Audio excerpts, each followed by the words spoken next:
beginning again? That's much better. Much better. Alright. Thanks. Sound is much better, I hope. Good job, Martin. Alright. You could have just went to stage 2, but yeah. I could, but I decided to start over from the beginning. That's fine. We'll talk about ESD normal, which is as far as normal goes, ESD normal is pretty interesting. But when people put ESD normal on high level, what's that emoji? Yeah, ESD normal is probably the second or third most popular difficulty I've noticed being scored for ESD. Because compared to Lunatic, normal has a variety of different patterns.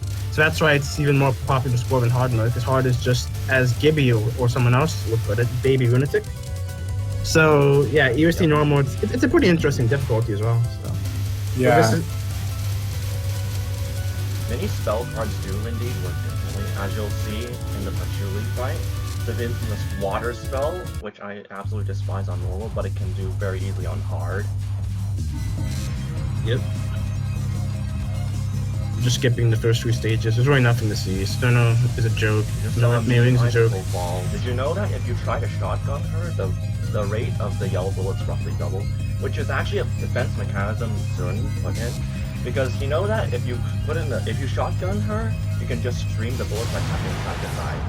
Although it's still not as difficult to do, but you can die a lot easier that way. Yeah. Yep, Norman, you did a pretty good job. No miss, no bomb. First 2 stages. Kudos, Yeah. no.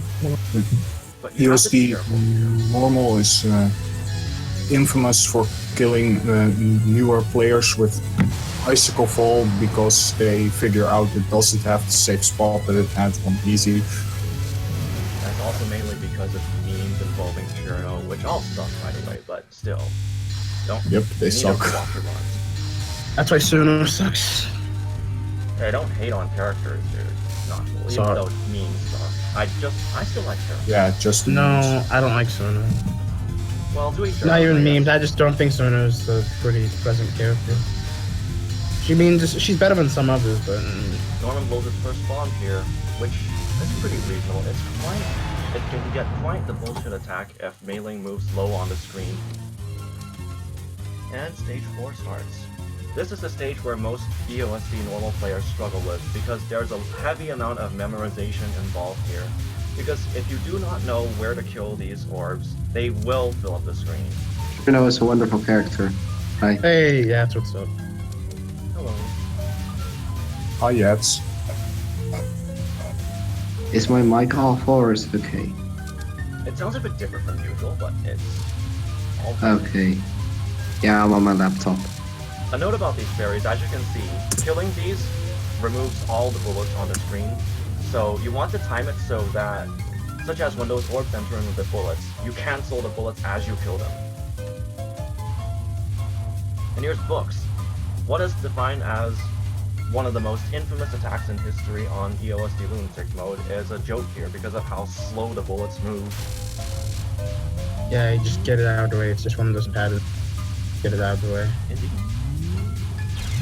And then on hard mode, it's also nothing too noteworthy. Yeah, it's just on Lunatic that the books are really hard to dodge. Yeah, there are special challenges just to dodging the books on Lunatic. It's really, like, survival-wise, a very difficult part. Martin, you need your mic. Martin, is your mic still quiet? I amplified it a bit, so it's not as quiet anymore. I hope so. Yeah, this player actually dodged the books but bombed Kawakuma. Yep, it was a death bomb. You know those, he got hit by a bubble bullet, which is actually a lot bigger hitbox in EOC than anywhere else, which can trick quite a few people if they're used to newer games. And as you can see, what he did here was time his shot a bit so that the bullet cancels as the orbs come into the screen. So that way he cancels the maximum number of bullets. And from here you need to memorize where they spawn so these orbs do not fire as many bullets and clutter the screen. Because if you don't do that right, and don't know about them, you will be bombing here, most likely. Yeah, Martin, how's your OBS Yep, you boost? really need to memorize the spawn points for this part. Martin, What? is your OBS at like 46% or so What do you mean? for your mic? Because you're streaming right now, right? I've set it to be much higher. Oh, man, I guess you're just naturally quiet and people gotta get used to it. Oh, well. my bad. Maybe. Yeah. Maybe, it's fine, either way. Because I've set the Also, amplifier at least 2. I've checked the noise gate too. you really wanna abuse the special property of those fairies that they bullet cancel here in the final part before patchy. There's a specific strat to do it, where you start in the middle, then you don't kill the middle one yet, you kill the left or the right one first, and then quickly the middle one, and then you finish off the last one.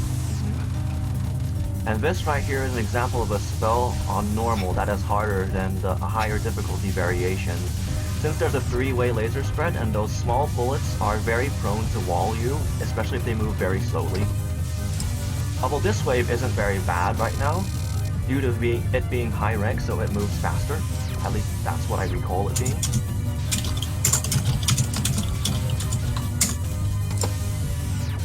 Nice. Yeah, Princess Undyne is pretty scary spell on normal. In an SA, it doesn't get much better. But Mercer Beast Yeah. fight. It's one of the scariest spells. And this Patchy is known to be really hard for newer players, especially. And in this spell particular, you don't want to be pushed to the bottom right corner. That's the thing you don't want to do. You want to stay under her as much as possible on wood sign. Thankfully, it's nothing like Mercer A's variation of Wood Sign. Yep, Even though one of it's interesting because Rainbow Bees, she has Sylph Horn on normal mode, while Mercer A has this on all difficulties. Yep. And it gets way worse the higher you go up.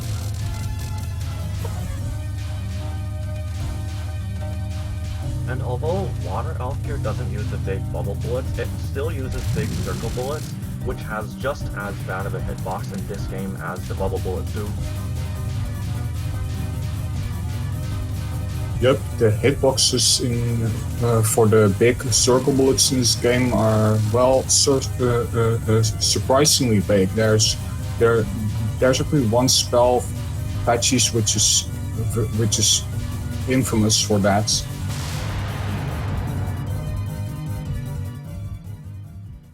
But normal Patchy for the most part isn't very too bad. There's only 1 life lost so far, so it's in a good 1 CC pace at the moment. And he's still missing the 60 extend and the mid-boss sock extend, so he's definitely doing well resource-wise. And yes, another player who doesn't use the top screen safe spot, although to be honest, you don't really need it here. It's really only used on higher difficulty. But even then, it's not necessary. So, good on this person. Good job, Norman. She is. Yeah, good job. Being a thug. Just like Vex. Nah, Vex just went for badass mode. Yeah. Somehow didn't die. Did he die in the stage 5 portion? I think he died like once. I don't remember. Mhm. Yeah, he died, but he did some dank dodging before mid-boss sock, yeah. That probably would have killed him again, but...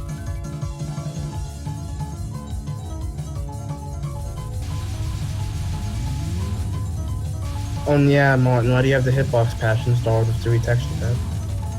Well, let's just say, when I started out, I was kind of a pretty big noob. And, well, Yeah, I just kind of if you- felt like, oh, this doesn't have a hitbox. I'm like, it doesn't feel right. But I was thinking about uninstalling it, but I'm just too lazy to do so, and I don't really play much EOSD to begin with anyways, so I never really got around to it. I remember installing the retexture patch once for my first Runetic 1C in this game. I felt so ashamed of myself, I just got another Runetic 1CC without the retexture patch. Makes sense. I got it way faster. Awesome. I'm just like, fuck this. Oh, misdirection on normal. Pretty infamous. Really? Yeah. I also. Yeah, people used to do Runetic variation. They tend not to like the normal one too much. I know Yeah. Gibby was complaining about it the other day. True. It's nothing too difficult. Well, but it's just. Well, why? I don't know. It's literally moving slowly, and that's it. Yep. Yeah, people try to speed kill it on it, I guess, because they're so used You to need the to predict where Sakuya will spawn. Do not go along her. You need to go on the opposite side of her, because that's where she'll teleport to. Yep. Also, You just gotta keep in mind the different approaches from difficulty to difficulty, and you'll be okay. Yeah. Maybe you will, Gibby. I said something yesterday about hard Byakuran, and then Martin said something about like, oh, I thought that people who did Lunatic would get used to low difficulties, but I guess not. And then you said, oh, normal Saki is impossible. Something like that. Oh, the graze. Yes. The grazing. Why would you graze?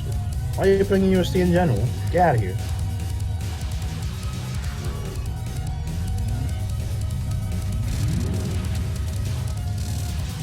Knife hitboxes in general, like in pretty much every game, the hitboxes are really wonky. And this will throw a lot of, well, newer players off. In general though, if you look at the glowy part of the knife, that's the hitbox. No, normal Saki is not that bad. It's not that bad, yes. But you can still get hit by an unsuspecting knife. Which happened exactly just now. yeah, Yeah. the hitboxes are kind of strange on the knives. You really have to get used to them. I know Sakura for DRC. He tried to do ERC easy as a meme, and he actually had to do it, which was funny. He lost the easy no miss no bomb to Sakura's final spell. Oh, Killing Doll. Well, I don't know how bad it is on easy, but it's not. He just fucked up. oh yeah, I also remember like easy mode doesn't have Remelia, so you don't have to deal bang to that. Wait, this is easy mode? No, this is normal. Yeah. Wait, it's normal. did he just die with a full bomb stock? Oh. Yeah, he died That's not before good. bomb stuff. But That's it's okay. not good. He still has another extend coming up anyway. But it's never nice dying with bombs Yeah, and stuff. true. He still needs the 60M extend. I actually forgot about that since most players will already have that extend by this point in the game. So yeah. Not most players. Most 1TCs don't even score 80 mil in normal from what I've seen. So I imagine they'd get to 60 extend pretty late.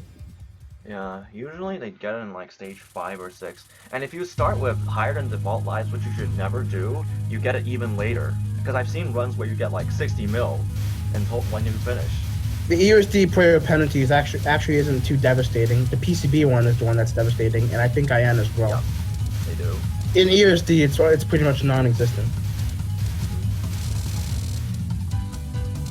But default lives, I don't like the idea of default lives because I think it just gives you an unnecessary crutch, and I think that you won't learn much if you just use default. I mean, more than default lives all the time. Yeah, this is one thing I quite like about the direction of the newer games, which you have to start with 2 extra lives, no other option. I mean, in most games you pretty much get enough extends to fill up the life meter anyways, assuming you never die, including the old games too. Yeah.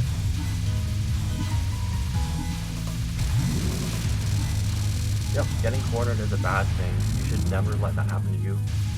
You need to always try to stay under the boss as much as possible so you can finish off attacks early. Mm-hmm. So that the less time you need to deal with an attack, the better. Also, it should have collected a power gauge so you can auto click. That's also a quirk that I can't really get used to in the older teams, is that you need to have full power to auto collect anything. He could have finished the Sakuya non-spell much faster if he just stayed under her. Yeah, he was being forced off to the side a bit. Yeah, he was forced away though. It's alright though. 2 lives and 4 bombs that means pretty good. As long Yeah, as it he was doesn't kind die of with forced bombs. to, yeah. Yeah, 2-4 is enough for 1cc, and you just like it. bomb Remelia stuff. But like we said, normal Saki, not Saki, normal Remy is quite different from hard Lunatic Remy, as we'll see as patterns come up. Both are pretty annoying though, if I remember well enough from normal modes. So I like how it's just like for the most part, just this completely different fight. I find that a nice touch. That's quite different. she has some spells that aren't easier versions of the harder lunatic spells, but are just completely different patterns. Like that spell previously, when I first started, I could just never read those bullet crisscrossing lines. It's something I just can't read properly for some reason. Yeah, I also always had trouble with this one back in the day. I could never read Scarlet Netherworld well. I always bombed it. I never even tried to dodge it, just bombed by default. Okay.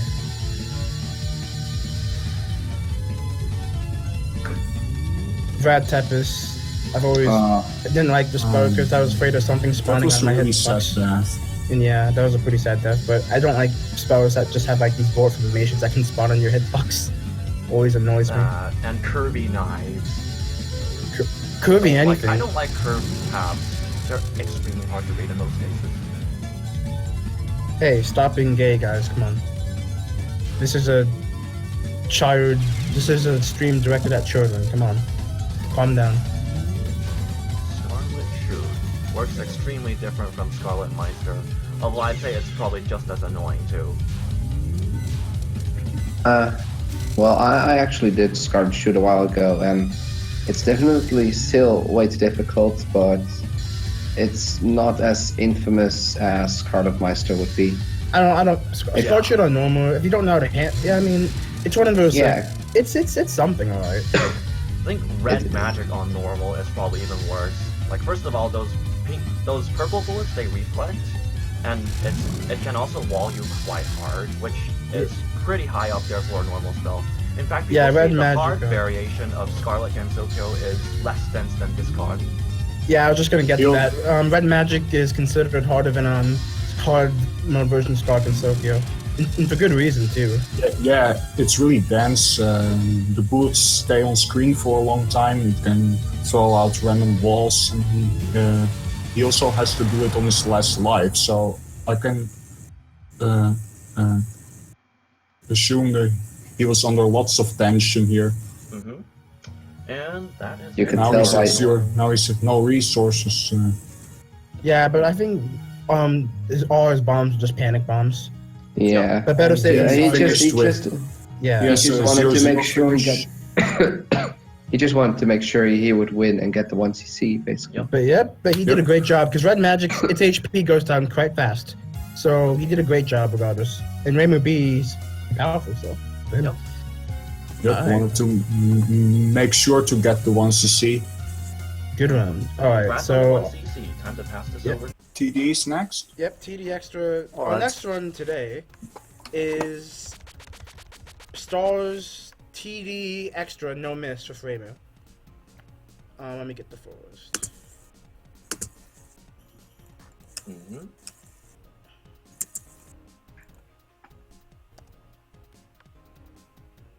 Okay. Alright, we're gonna get started. You seem pretty happy with this no miss, so let's just watch how it goes. Okay, so this is a no miss run. Yep. Yep.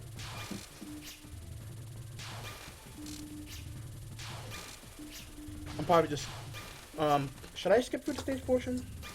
Into a new one? It's not necessary, no. Yeah, I mean it's not the stage portion doesn't take too much time. In general, extra stage drama. Yeah. Nothing really needs to. And 300 mil for this extra is pretty decent. Well, wasn't even trying to plenty score of anything, score comes yeah. from the lives that you get, which, as explained earlier, it is important that you don't lose lives on an extra, since the number of lives you finish with is worth a lot more than in main game, for instance. Yes.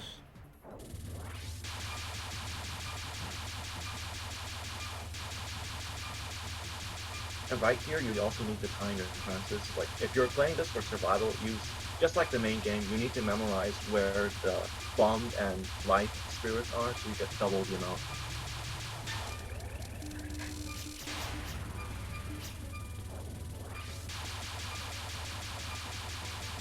Anyway, second spell is pretty fun. It is, although I really don't like the overlapping arrows. Yeah, probably the hardest thing she has. Since the arrows, the spells. hitboxes is pretty Oh, damaging. hang on a minute. I think my volume for this is too loud, so let me just come back to it in a second.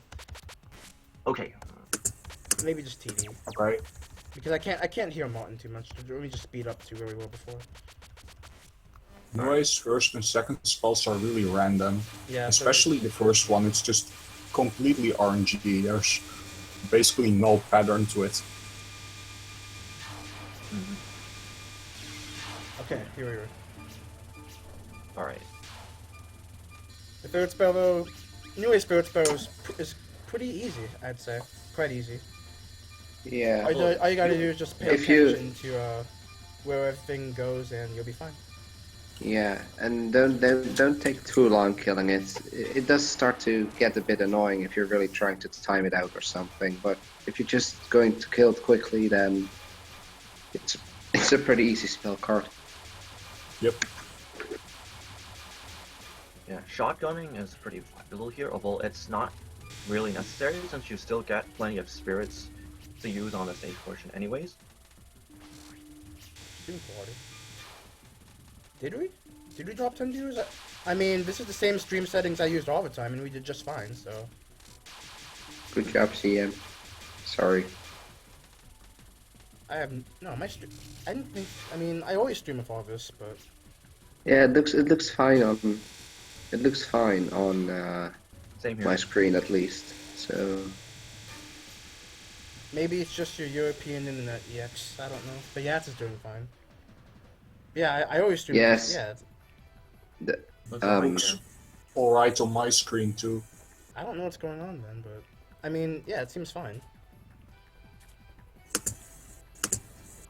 I don't know what happened then. Like right there, you want to blow I don't under know, right before the boss. I linked the stream to a friend and it doesn't load for him actually. Weird. Alright, so for the general consensus is that the stream looks good, so yeah. Yeah, we did drop some viewers. Ouch. It might be Yeah, we people did. refreshing. Yeah, we dropped. It might be just people refreshing also. Is that? Yeah, we're trying to get some viewers back. Ah, that's nice. It's probably just Twitch being stupid. Yeah. Yeah, it might be Twitch. Yeah, Mimizu's nons are pretty easy. I used the one from the beginning. Yep. They're Yeah, pretty definitely. straightforward at first. Their spell cards are pretty tricky to figure out. However, once you've made a path for them, just like in most extras, they become trivial. Yeah. And yeah, for sure, I don't mind at all.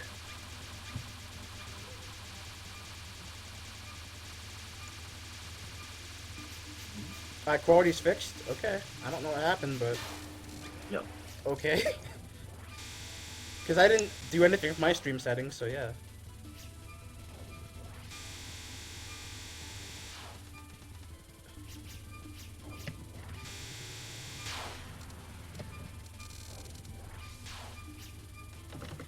Yeah, Not much to say about Mimizu. I mean, we already like covered her yeah. quite a bit doing more Sword Records, so... yeah, on Mamizo's second spell, you really wanna restream only once, and you want her to die after the only restream. Yeah. Since if she doesn't die in time, then you're basically screwed. yeah, you have to do a very difficult misdirection that you can still make, but you don't want to try. I'd say going upwards and restreaming is more difficult than going down and restreaming, but it's still pretty doable.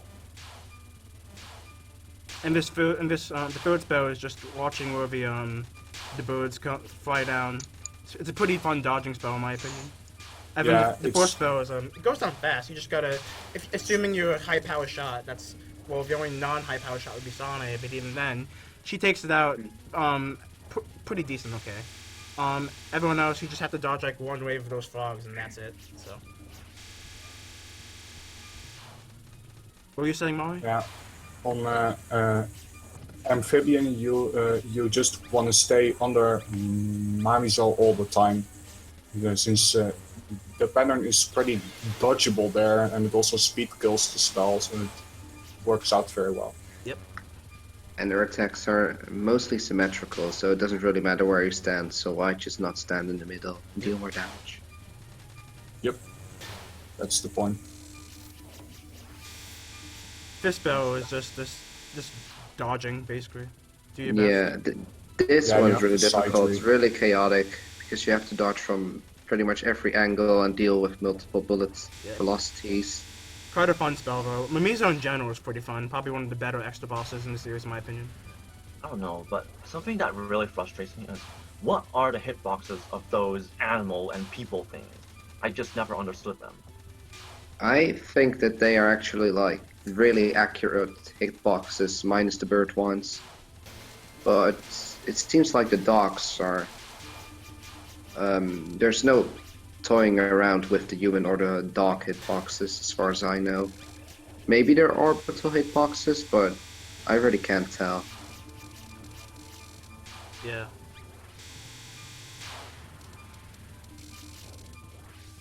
I just kind of treat them like jelly beans when it comes to hitbox, with, well, maybe a bit more size.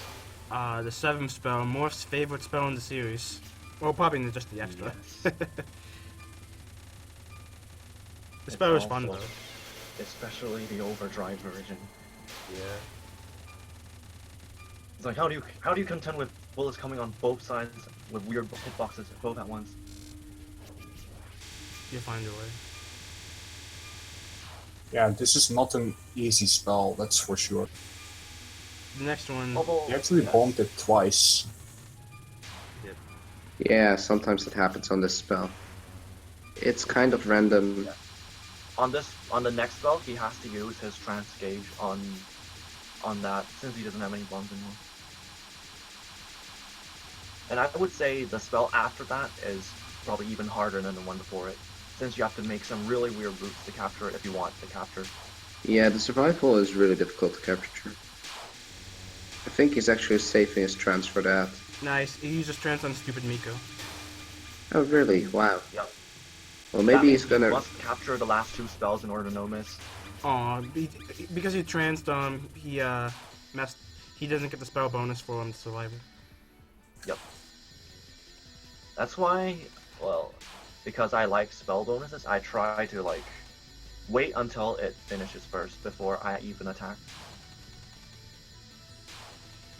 Oh yeah, he ruined the survival bonus.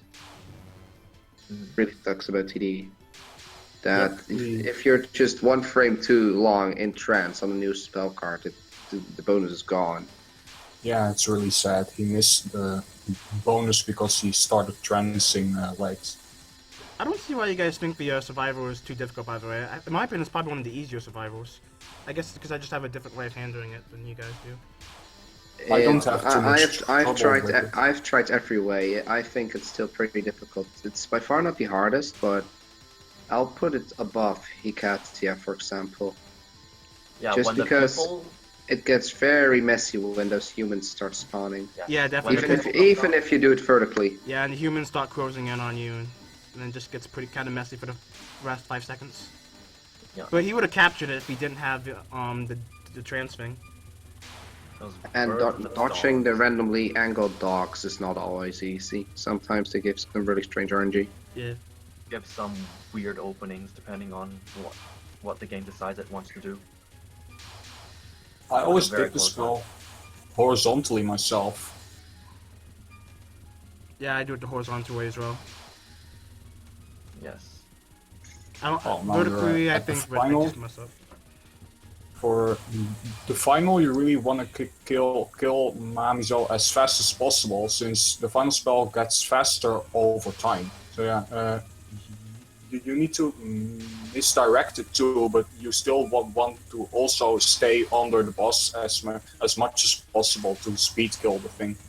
It is also very easy to clip on the orbs, because did you know that TD's orb hitboxes are bigger than the games before and after it? Yep, So those because crisscrossing orbs can kill you very easily. They're Not to mention, T- for first time TD clearers, introduced circle boss. and not to mention for first time clearers, they most likely won't have huge amount of resources at that point, along with a couple of deaths. So they usually enter this spell on low power, and especially if you're playing as Yomu, you're most likely going to take a very long time to finish the spell. Yep. Oh, I like what he did at the end there, you know. He wasn't under her, so he just went unfocused so the homing could hit her. Yep. That's a good thing about Reimu shot, since you don't necessarily have to be under her to do any sort of damage. Yep. Yeah, that's nice.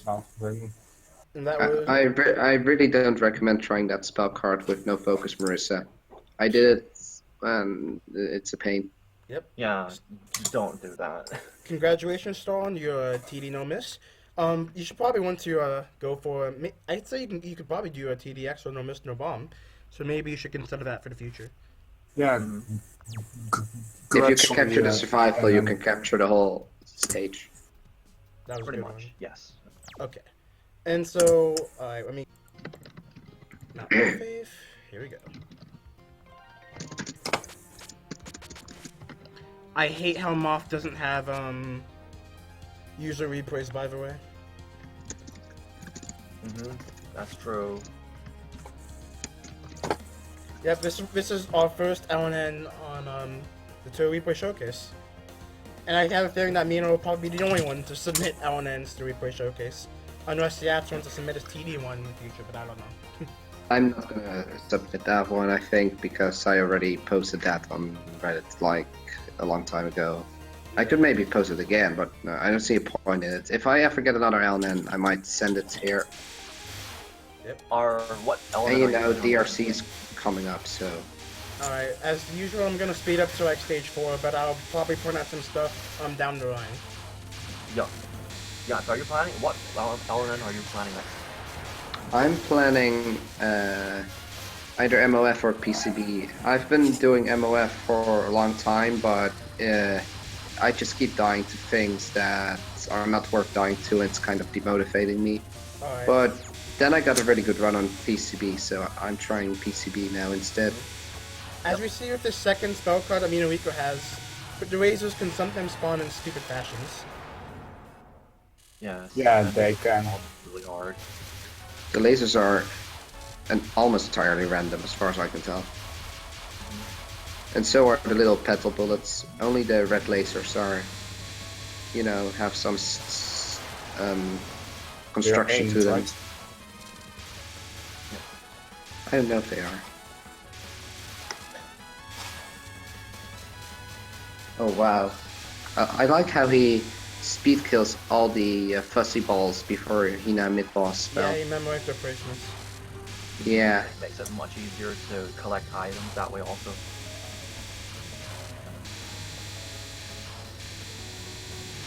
Hina herself is a pretty simple boss, but her final spell can get pretty messy sometimes. So watch out for Yeah. that. If you're going for LNN, as far as I can tell, you like the main goal with Hina is just speed kill her as much as you can, so that you don't get really bad RNG and die because of the wrong reasons, die of bad luck. So your whole goal is just to speed kill her. And then she's a really nice boss. Yes. Even less bothersome than Minorico. Alright. Yep. Now, Notori's mid-boss spell is not the nicest thing, but once you can get the pattern down, just be sure to stay under her as much as you can, and it should go down decently fast. But it's one of the, probably, when people start Moth, I'd say it's probably one of the hardest patterns that people experience at first. And even if you have played Lunatic 100 times or more, it's still annoying. It's very, very easy. Well, to me at least. To me. I agree. Yeah, it's a really difficult spell for just a stage 3 mid-boss spell.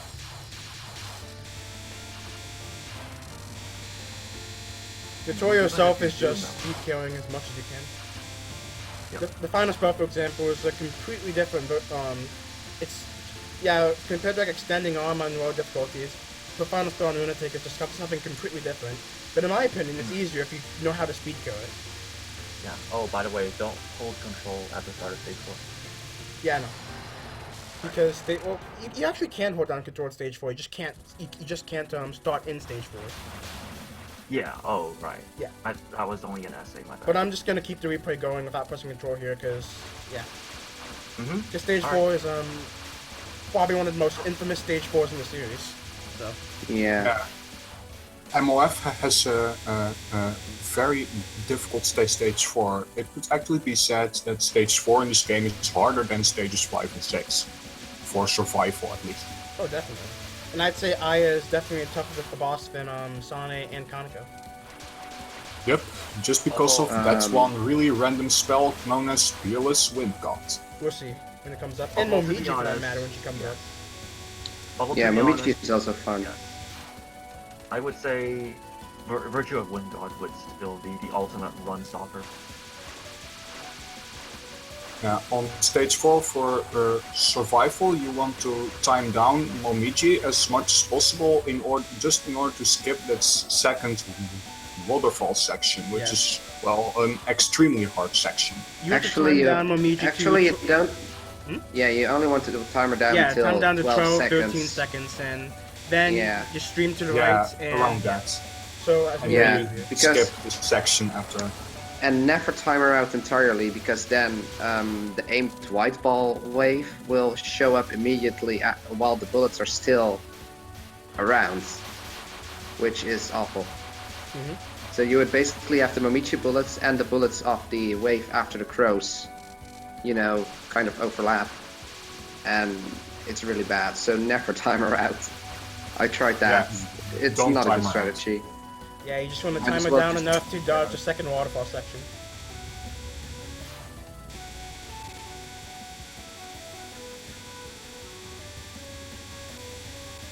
Yeah, the red jelly beans after that are pretty obvious how to deal with them. Yep.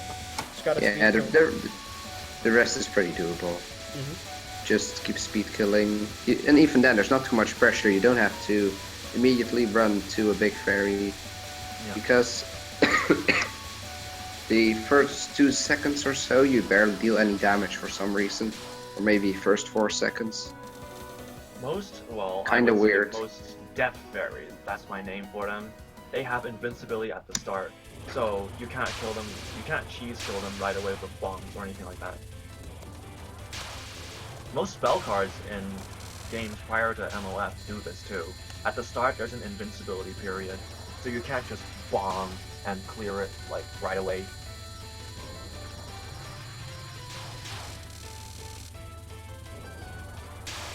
Everyone's favorite boss in Moth. Hey, Aya.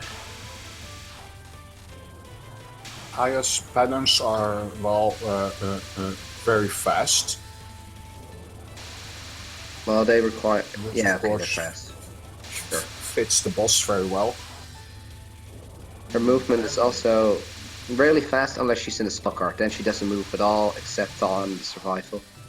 Stream is buffing? Yeah. Probably a bit, but don't worry about it. And also, her spell cards themselves are really random. Just like most of them. But they are, except the last one. Yeah. The last one is probably her easiest spell. Definitely easiest. Yeah, since you can root it. Yeah, even if it's the easiest one, it can still kill you. Yep, it can. If you're not careful. Well, Fearless Wind God is where a lot of LNN attempts can be lost. Right there, he got a pretty clear left corner, which is... Yeah, he got a really good left corner. Like, he got lucky as well. I mean, there were still great dodges, but that was also, pretty generous Wind God. That was definitely a generous Wind God. And now it can get a lot worse if you just looked at what was going on the right or in the middle. Yeah, but you should never dodge it in the middle because then you're pretty much dead. Yeah, that's mostly unsafe. From what I've seen from Fearless Wind God, people I've seen some people actually dodge in the lower right corner, and it works out for them. So, we don't know which is the better corner. Just dodge. I dodge in the right because it's a bit better positioned for my monitor. Because it's more in the middle of the screen. I think I'm more on the right. I'm more comfortable with dodging the right. But what you're more comfortable with, since the dodging is mostly the same, regardless of which corner you go to. Yeah, we don't know if it's just difficult to die on the left or the right. Also, those big fairies right there, it's much better to speed kill them, so when those homing shots come, you're less likely to get walled into something. Maybe I should pay attention to how Mino does this in order for me to not die on it anymore. Stage 5 is definitely a step down from Stage 4 in difficulty. Because a lot people tend to complain about Sane's patterns, but when you realize that they're just static and memo, then she becomes probably one of the easiest bosses in the game. At least compared to Aya and Kaneko. Yeah. Her But the patterns funny are thing, scary for newer players. Because the funny, you know, when you're doing Stage 5 on an LNN run, you really have to look at it differently, because Stage 5 gives a lot of resources, and whenever I just did a Lunatic run, or whatever, without any special conditions, I would just bomb spam through anything difficult on this stage and never really pay attention to it.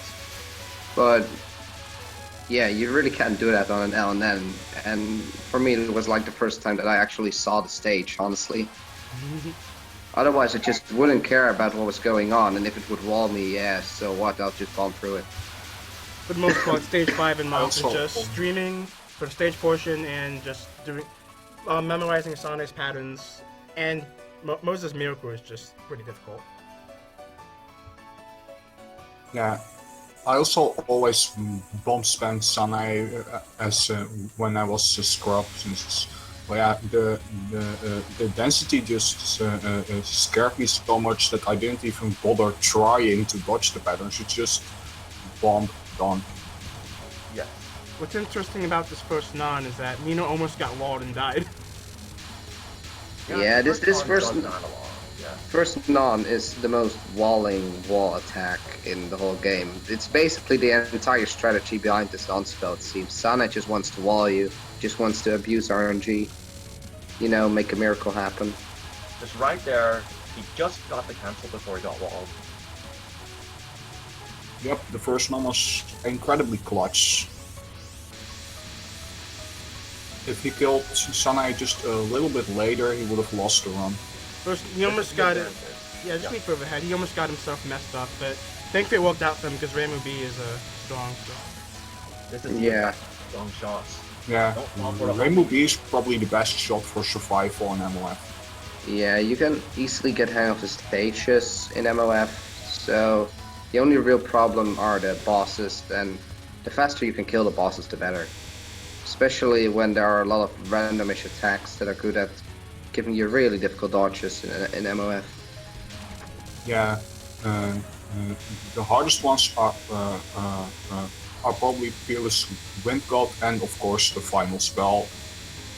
Yeah, and let me add to that Source of Rains as well. It looks pretty simple-ish, but it has ruined so many, at least practice attempts for me, and I think it ruined a few runs for Mino as well. Yeah. Yeah, well, the thing with Source of Rains is that, well, you can root it, of course, but it's extremely sensitive to movement. Extremely sensitive. Well, if you move even a little bit different, the pattern noticeably changes. Yeah. Depending on where you were standing. It's basically random.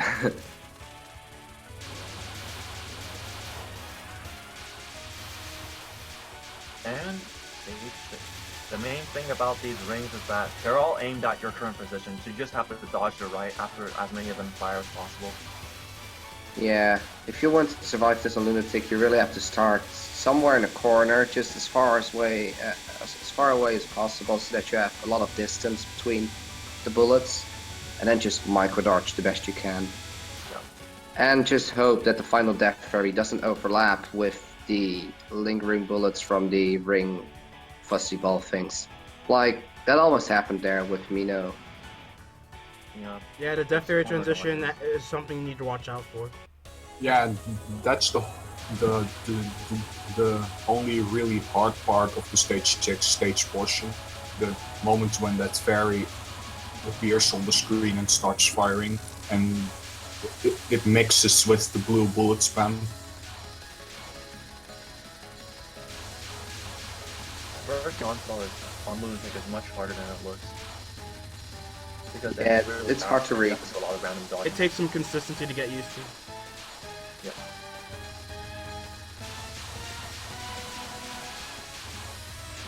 most of her other spells in comparison aren't exactly as difficult as some of the things found earlier in the game, however. Like this first spell, for example, is just streaming and watching out for where the laser is spawning. Although its movement are going to be dependent. If Hanako doesn't like standing in the center, you'll have to take a longer time doing this.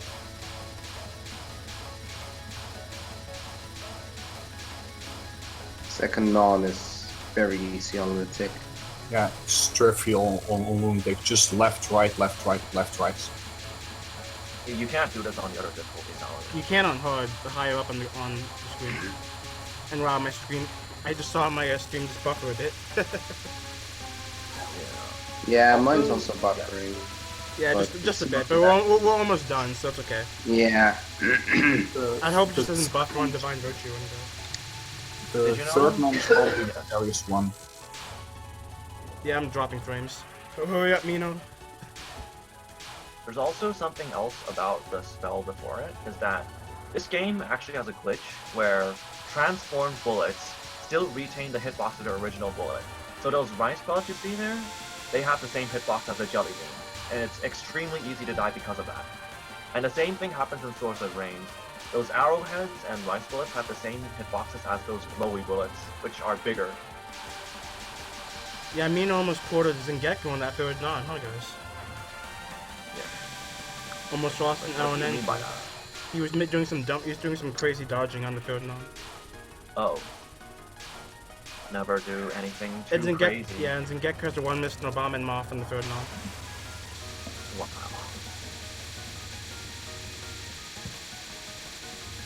Yep, the third non Oh can wow, actually be a this is a runner. long final non. Yep, it's pretty damn long. It's basically just Remy's final non, but easier. But Remy's There's pretty no easy as well. RNG bullets on the first wave. Yeah. Yeah, I hope. Yeah, thankfully Martin's gonna have the stream after this, so. Yep. And then I can fix up the buffer problem because it probably shouldn't be an issue after this. On Source of Range, you want a restreamer going diagonally up to direct the bullets there, since that creates the biggest gaps for you to go through. Now it's time for the final. Fun spell. This is my favorite spell in the series by far. It's just The so much famous fun. final spell, Yep. also a very well liked one, and of course a very difficult one. It's very fun.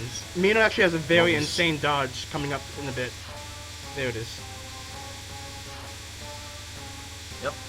You have to go through the bullet walls on some points because this spell is very fast and very dense. These dumb buffers. It's very likely to wall you. What I Yeah. do find interesting, That dodge was that pretty damn micro awesome, dodge yeah. there, though. I don't know how he survived that, but I the think micro dodge was really crazy. Yeah. That was so lucky. I don't know how he dodged It's it. it's a really nice LNN though. Yeah, I don't know how he didn't die. But every LNN seems to need a bit of that kind of luck. Basically, in I mean, in just MLF. just look at every TDL and then there is. That was a great Well- one. Yeah, you did a great job. Alright, next Yep. up, I'm just gonna pass. Amazing run. Anyways, as I was saying, Iron Solo Alice is one of the worst shots in the series due to multiple bad properties, actually. Such as low range, low power, bad bomb, and as you can see in the stage portion, she cannot kill stage enemies decently enough. So this is the Yes. most number of bullets you will see on stage 1. She definitely is one of the worst shots in the entire series. Not only of just IM. Yeah. She might actually. yeah. I was she gonna might say that, actually- yeah. yeah, finish up, yes. No, I was just gonna say she might be the worst shot in like all of the. I was gonna say that, she does have her benefits in the extra stage, because I noticed that a lot of people tend to use her for no miss, no bomb. It's kinda funny. Oh, that's interesting. Yeah. Because, That's yeah, funny. the piercing, because Moko's, her wings also have a hitbox, so. Yep, and you can hit both at the same time. Although to be honest, you would just use Magic Team for that. Nah, people tend to use our Solo more than Magic Team. Oh. Yeah, but at least in the main game, she is terrible shots to say the least. Main game, she's just complete and utter trash. Right away in stage 2 at the beginning, she gets a death, which usually never happens with pretty much anyone else. You have to do some pretty crazy streaming here.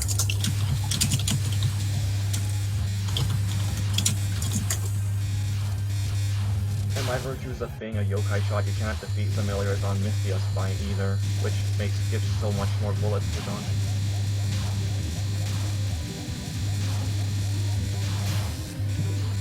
Alice solo the worst shot in shmup history? Well, it could be though. There could be some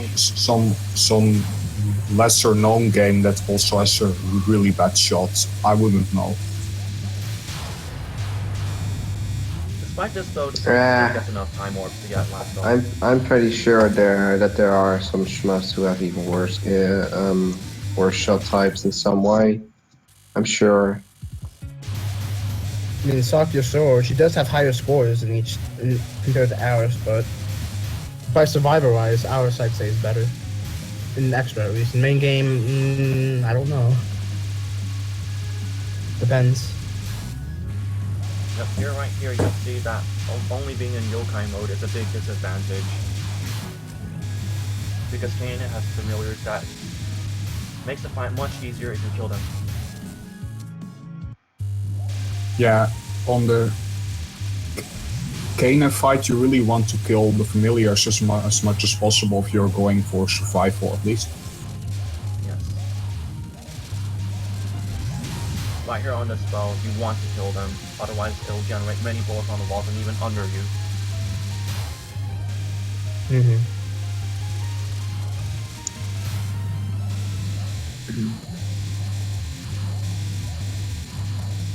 Despite this, however, he still managed to capture most of the spell, which is good.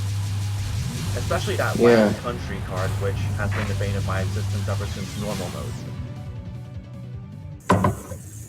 But this is a really hard run. I tried solo Alice once to do the tick and I only got to stage 3 or something. Although to be honest, other than some scoring shots, there probably isn't a point to using solos in the first place. That's just not think though. It's really just done for the extra challenge rules. Yeah. You have to know the game really well to be able to one piece use this shot.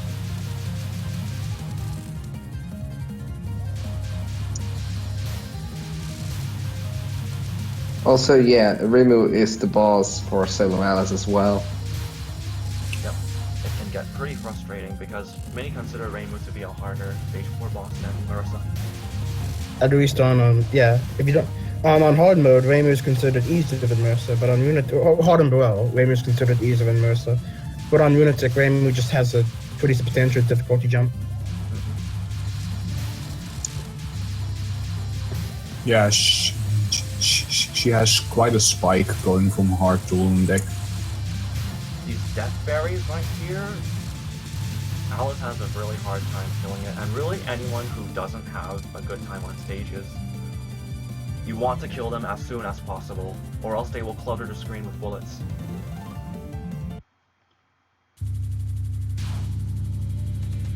Yeah, so shots, I'm pretty sure Zune just added them in, because why the fuck not?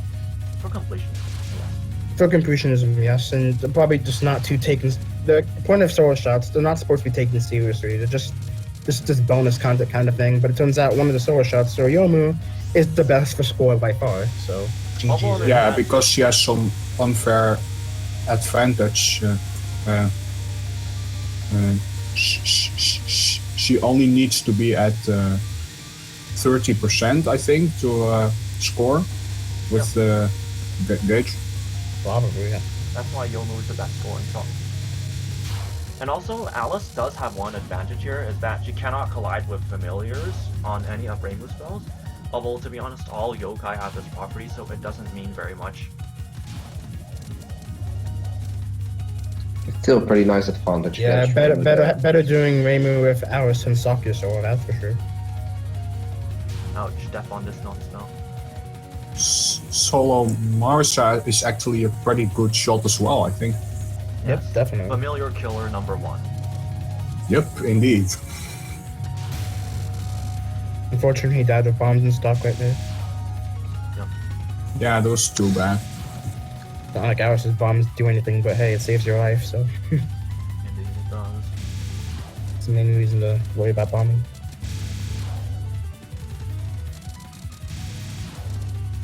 Although one thing that does make Reimu easier is that on some spells she moves in predetermined positions, and on others the shots are aimed, so you can dodge the bulk of the shot just by moving away from where it's aiming at.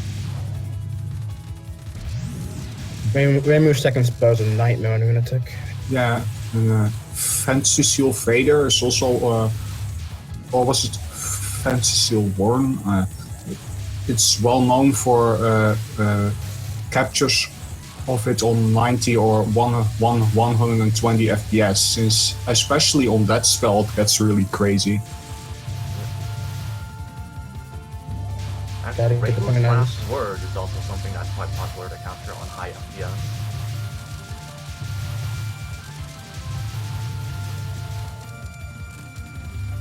Yeah, Discord is fine when it comes to streaming. I just have Discord and my browser open.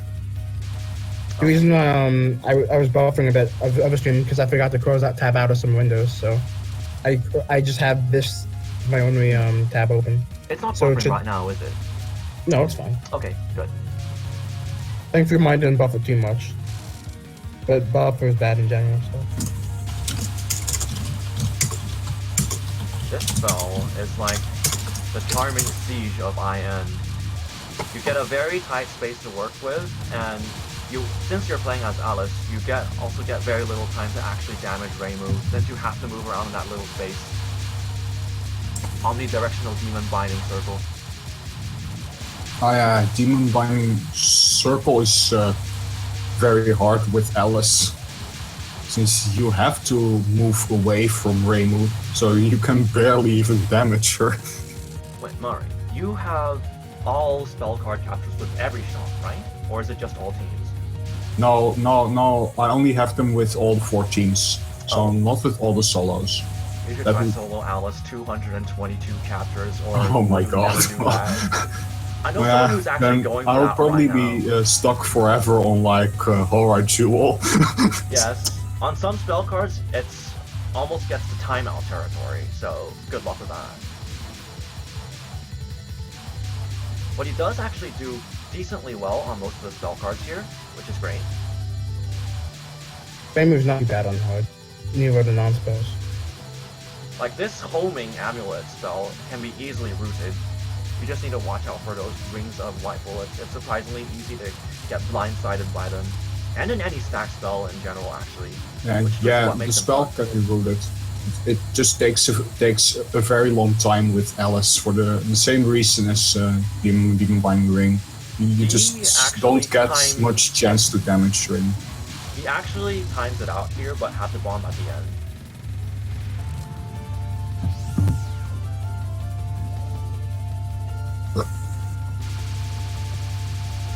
One good thing about this barrier spell though is that you can very easily pass through them, since bullets disappear at the edge.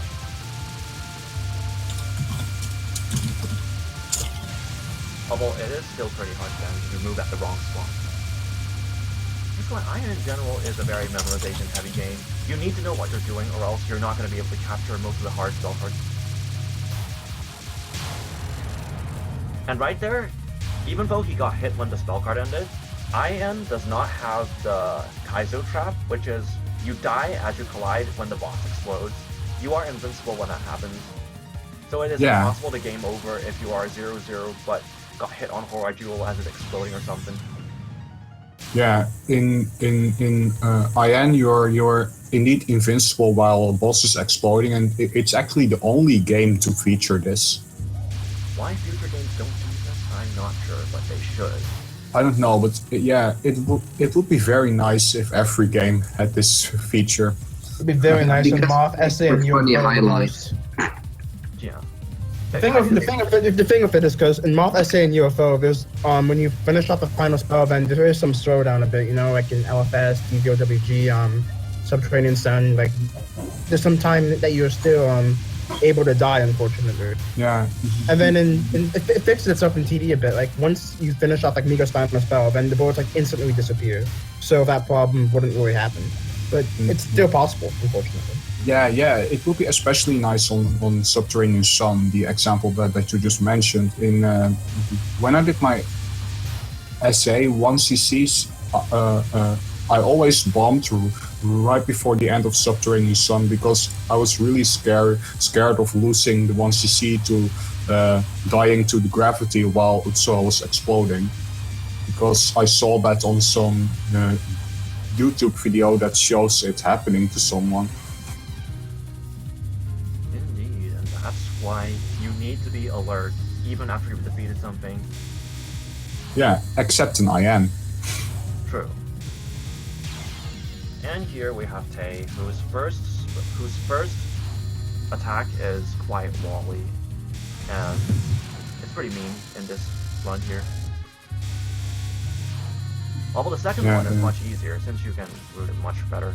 Yeah. And Tay can be pretty mean. Yes. Yeah. Like right here, the gaps are really. He died too. Also, I remember the other day I watched Shin's INO and B Final B with our solo. It was a very nice run. Did he die in this spawn as well, or was it this spawn? No, I think he perfected. After like a couple of deaths early on, I think he no missed, no bombed the rest of COD. Oh. See, in a section like this where you need to kill all the fairies, Alice is at a huge disadvantage because all she has is this really narrow piercing laser, and piercing doesn't really do shit in this game to begin with, unless you're fighting Moko.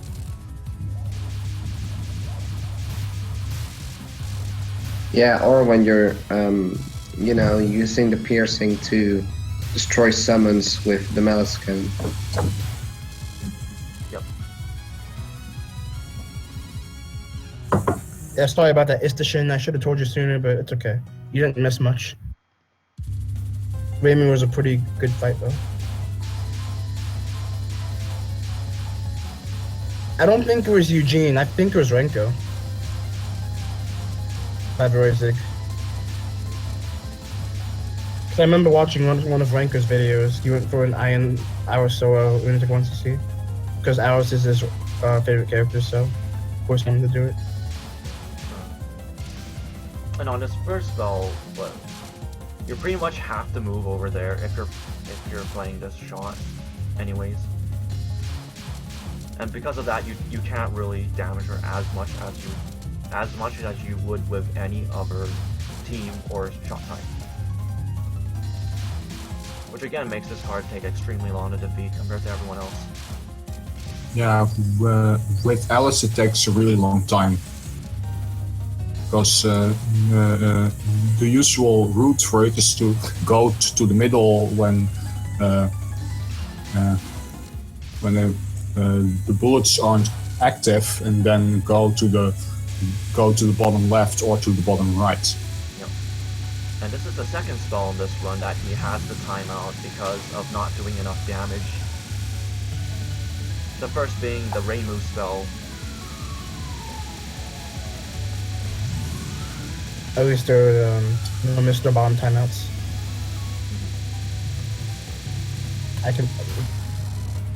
It's unfortunate he wasn't able to capture him, but The second one started going pretty hard on him there, it seemed. Yeah. Pretty messy. And also, if I recall in the older games, bombs don't do as much damage on non-spells, so you cannot instantly skip them like in the later titles. no, PCB is probably the biggest example of that, because non-spells have tons of HP. Yep. And some bombs like Guppies don't do any damage. Yeah, at least to my knowledge. And Yeah, I thought I also- heard him. And I think you also get reduced shot damage here too while bombing. I'm not completely sure on that. I don't know about that, maybe. I've noticed it slightly, but I'm not completely sure. For the most part, Raisin's a pretty simple boss. Even Yeah. with Alstoro, he's doing Yep. Just getting past her quite well. All you'll have to do is basically learn to abuse her gimmick. The hardest patterns that she has to offer are probably the Dance Second Non and Mind Stopper. Yeah. Since the routes for Mind Stopper are still kind of tough compared to the rest. Indeed, it is. He's doing a good job on Mind Stop right now. He's just misdirecting each wave and going back up. Yeah, that's what you want to do. The homing shots can be pretty obnoxious when trying to route this. However, it is the same every wave, so as long as you go to the same spots, you can capture it every time. Although his capture was at around 0.2 seconds left, so it was pretty close. Yeah, she followed him. She followed him right there Solo. too. So that's how he was able to do some damage to her. That probably would have been a timeout. She didn't move to the right. Yeah, that happens a lot with solo Alice. And on some spells, she can only just barely capture them before timing out. He stays at the bottom during the final spell. Kind of dangerous. He gets Raisin's last spell here too, which means in this run he got all 5 the optional last spells. Which is pretty impressive considering the shot he's playing. Although it's not very hard to get the last spells in the first place anyway, even if you do die or death bomb sometimes. It's quite forgettable on higher difficulties. If you die in bomb, you can still reach the last spells. Assuming you had He did survive the 2 death berries at the well start enough of time stage 6. collection in stage. Yep. He took. Yay. Those 2 berries at the start, people usually bomb there.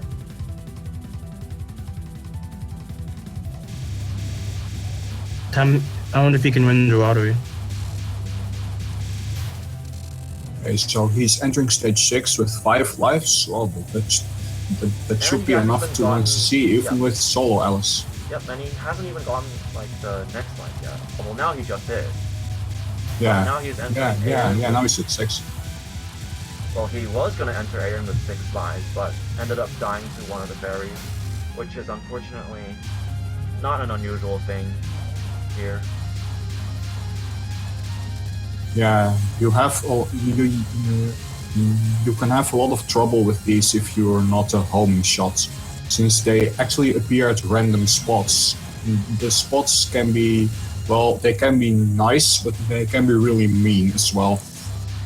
Although yeah, like always, if you familiar cancel, the bullets around them disappear, which gives you a good break from them.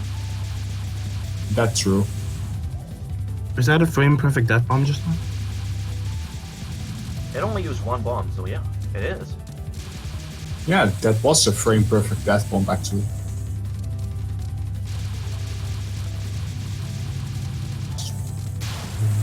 Really cool. I remember watching KG stream Iron Lunatic Hour solo that one time. That was pretty fun to watch. Was it just a regular 1cc as well? He was scoring. Oh, score. How do you Yeah. score this shot? I think he got like 3.2 though or something. Wall-tastic Kaguya here. 5 lives and 3 bombs at Kaguya is pretty fucking good without though. See how he does. Oh, the timing is actually 2 frames? Something like that. It's just very short. Okay, so it's just close to frame perfect. Unfortunately, he died with bombs and stuff on the first non. You gotta watch out when you're gonna get walls here. Yeah, it's too bad. Snom takes a while too, yeah. Oh yeah, he just. Ooh. I bet he didn't expect that at all. Oh, yeah, he slipped up there. Yeah. Yeah, like, The non was about to die and he moved too far to the left, unfortunately. And That Dragon happens. Bullet gave some pretty nasty walls too. So, he used 2 bombs there. Better than dying. yeah. He got a pretty mean dragon bullet. Oh yes, his Dragon Bullet is awful. Like, Yeah. usually it's already pretty bad, but Yeah, it wasn't being nice this time around. The non still afterwards, if you start this attack at the very top of the screen, there's actually less bullets at the start. Since you can, it's mainly aimed at where you were when you start the Yeah, attack. indeed.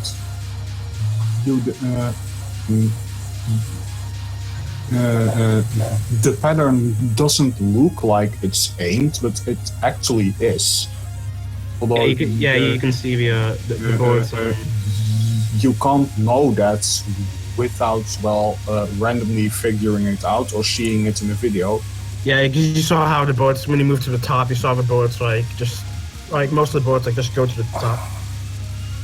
What is Diamond? This one, he actually got quite a lot of good space here, so he was able to get a pretty good capture. 'Cause normally if it's too narrow, you're not going to have enough space to dodge both the aimed arrows and the falling stars. Yeah. That was some pretty generous RNG that it just got. Gave him some very nice RNG. Unlike Dragon Bullets this time. And again, non-spell of this is pretty similar to the one aim I have, just don't be scared with bubble bullets, and you'll be good. Iron bubbles are pretty generous, so. Yeah, they're not EOSD bubbles. Most of the bullets in IN are pretty generous actually, especially the talismans. They're smaller in this game than any other game. And here's Salamander Shield. Normally a wow. hard to capture. It becomes really hard to capture with Alice due to her low damage output and the fact that you cannot damage her from anywhere other than the center of the screen. Indeed. Salamander Shield takes a long time with Alice. Takes a long time with a bunch of sword shots. But there's a way that you can make Salamander Shield easier. You know, if you just stay in the middle and memorize where to go, but that's for higher price. So Yeah. Stay in the middle for as long as possible. He did have to panic bomb over there since he got lasers trapped in the corner. See, if you don't restream the laser properly, that's what the things that will happen to you. It's harder to restream lasers than to restream bullets.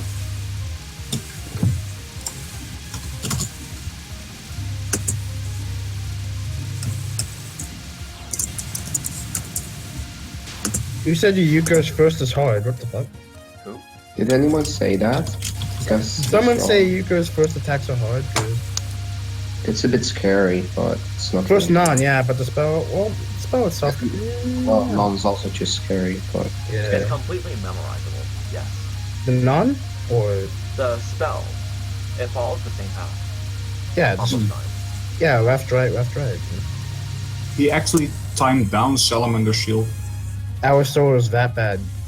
Yep, she is that bad. She He- is well, really he- that bad. He took out the spell at 0-0. He still got the tornadoes and stuff. And Life Spring It was almost Infinity should not have started at the very bottom of the screen. It's very dense on Hardened Lunatic if you do it like that. It's way better to start above the familiar that you summon. Because if you do it like that, you won't be able to damage Kaguya. Wait, he actually does Lifespring Infinity at the bottom? Yes. I didn't know that could be viable at all. Yeah, I thought Lifespring Infinity was only possible to capture at the top on Hard and Lunatic at least. Although here he used plenty of bombs and lives on it. And here we go. Horai Jewel. Well, it's Life Spring Infinity, so it's not capable anyways. Yeah. Haha, yeah, it's pretty random. Those are some really ballsy free streaming. Holy crap. Although he did use a bomb pretty early in the fight. On Horai Jewel, that is. That's an interesting way to start off Hawaii Jewel.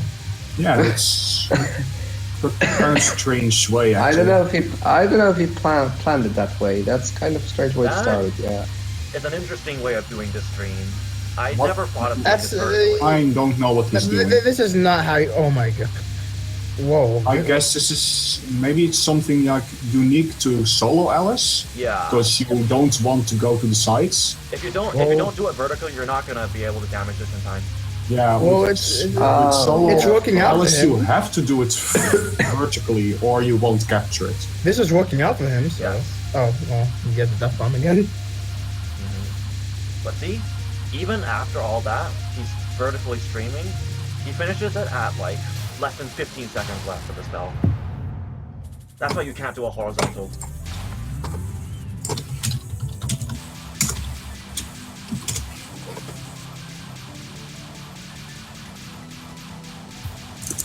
That was pretty cool. Last spell.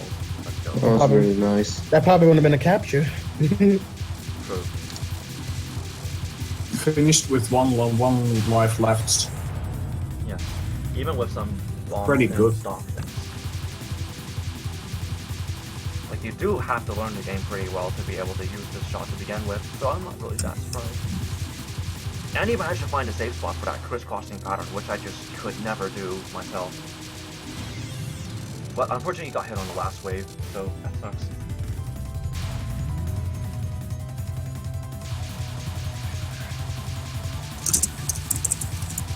Oh yeah, that's a shame.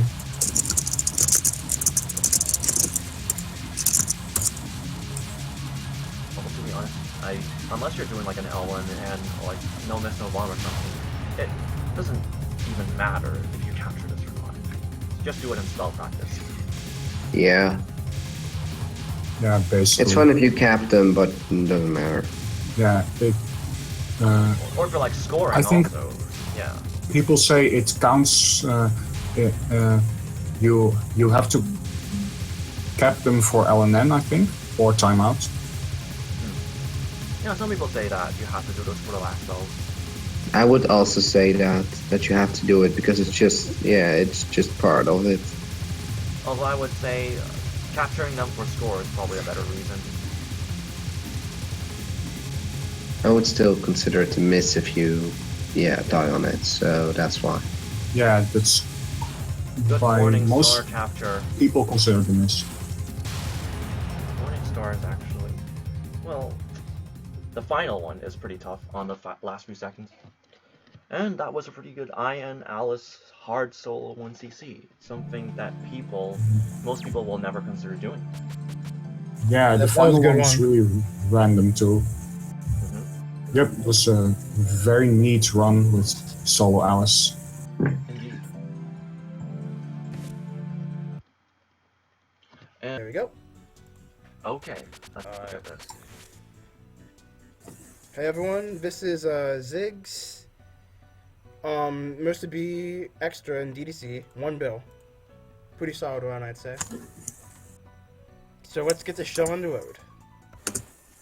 Yeah, it was also his first time getting 1B, I think. Yep. On this particular extra or hold on.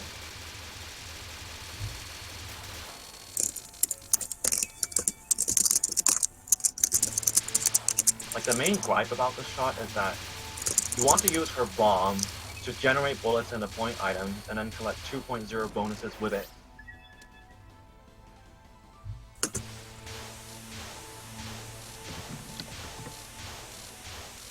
Like right here, Ziggs uses all of these point items on the fairies so that he can get the 2.0s as well as the life pieces generated.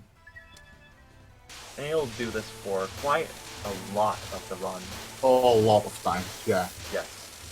If you're using Marsa B, then the 2.0s will be very real during the wall run.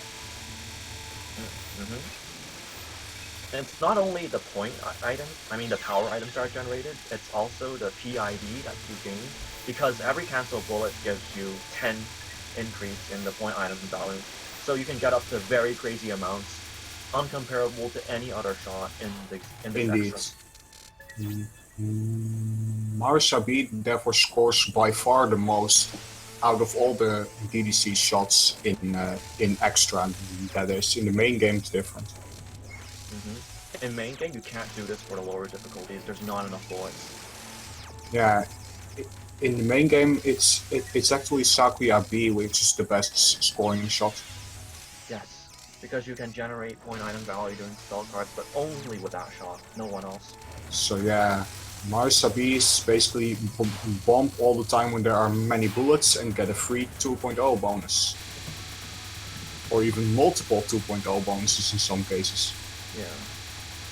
It's pretty crazy. Indeed it is. And you see right here, he kills both of the mid-bosses at the same time, so he guarantees himself a 2.0 bonus. Although that's not exactly needed with RSV because you generate so much point items from bombing anyways. Even if you take out one, both of them still drop items, by the way. Yeah. However, on spell cards it's different. Master B still has to capture all the spell cards, since her bomb does not generate anything during spell cards, not even power items. The only option that Master B has is to capture them. Yeah, and you want to capture everything regardless, because optimally for score you want a no-miss run and you want all the spell card bonuses. Yeah. You are going to be dying a lot here, but you should still have enough life leech to finish with max lives, assuming you don't die on the final 2 spells.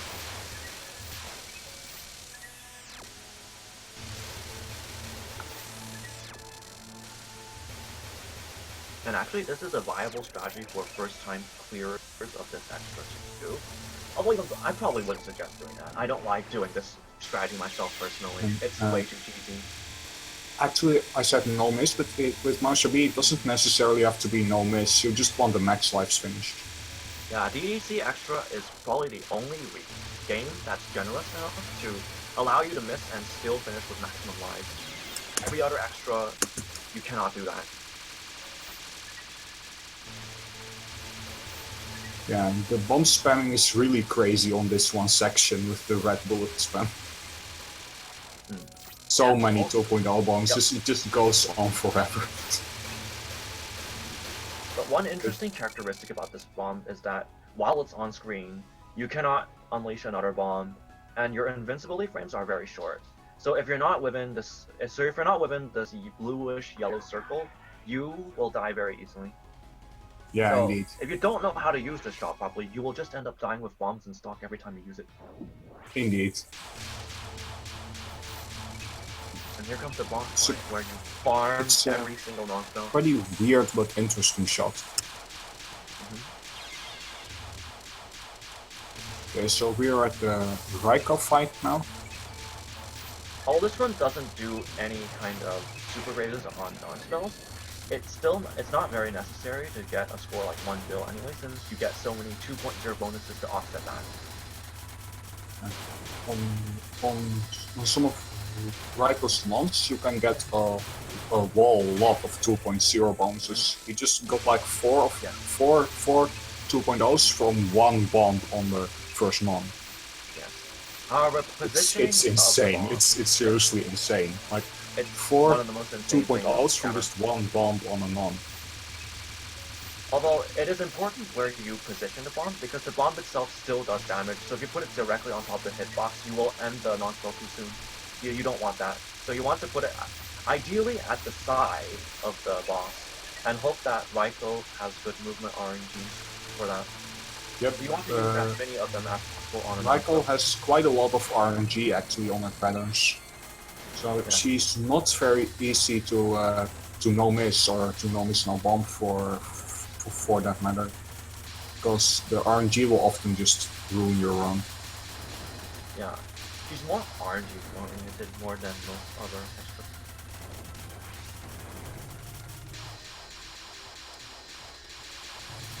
Turned it down a bit to get a good cancel. That too. Cancels are very important in DEC.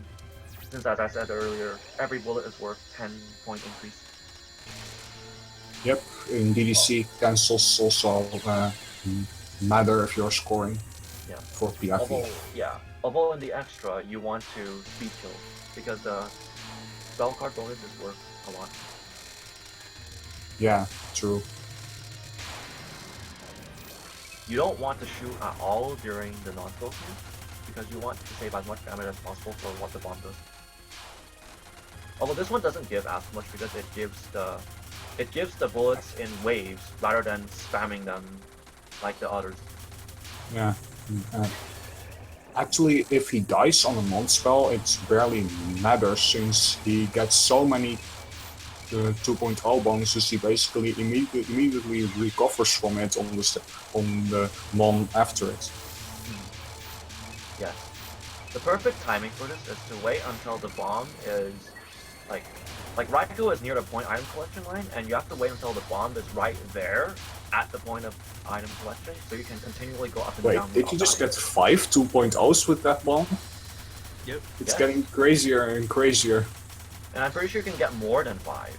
Yep, 5 5 2.0s twice even. Two times 5 2.0s on that mon. This is just so crazy. This next spell is easy, but it messes with people's eyes a lot, especially my own. Yeah, the only reason you can't capture the shaking bullet spell is if the bullet's shaking, you can't see anything, which is a gimmick I actually really don't like. See, just now, he just uses a bomb on these bullet spawners and basically gets like 2 lives out of it. Per bomb. Extremely broken. Yep, the bomb definitely is broken. But there was never a patch to nerf it. Zoom Actually, just decided to keep it this way. Actually, during the demo, it worked on spell cards too. That was disabled here. For obvious Yeah, it did. That was nerfed. But it's still a pretty broken bomb. He kind of had he missed out of some spell card bonus because when he bombed, he missed the bomb was still active and that spell started. Could have got a bit of a higher spell bonus. Yeah, the thing about this bomb is that on extra, the invulnerability frame isn't when you're invulnerable, it's how long the bomb lasts on screen. So it's especially bad here.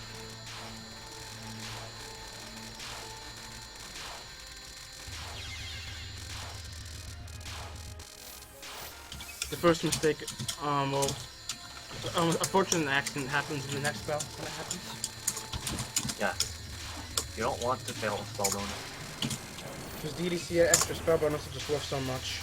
You just don't want to fail a spell card.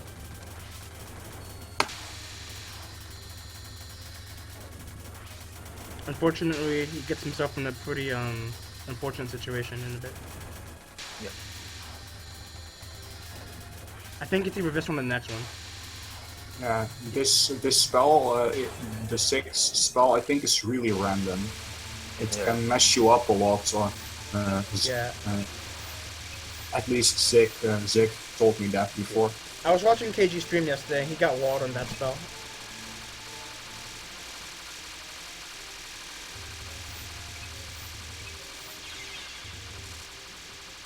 And also, I think it gets worse as time goes on. So you just want to be But that's 6, 7 2.0s? Yep. They gotta be kidding me. That's how overpowered this non-spell is. You can just keep farming at the bomb.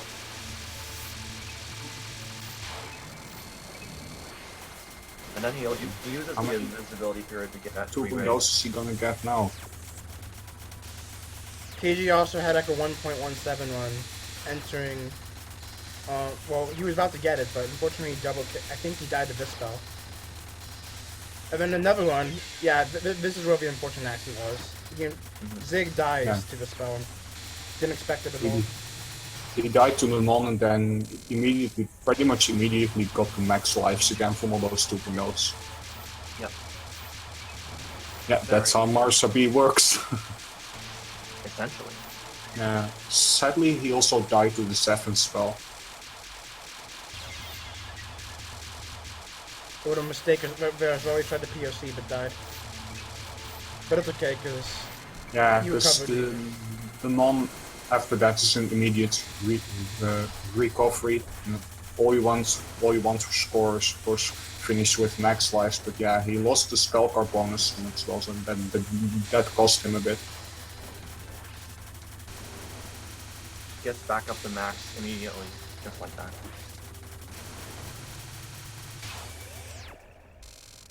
It is fun as hell, this whole bomb thing to collect. I mean, in practice it sounds really stupid, but it looks really fun to watch and do. Yeah, Marsa B actually looks like she's really fun to use.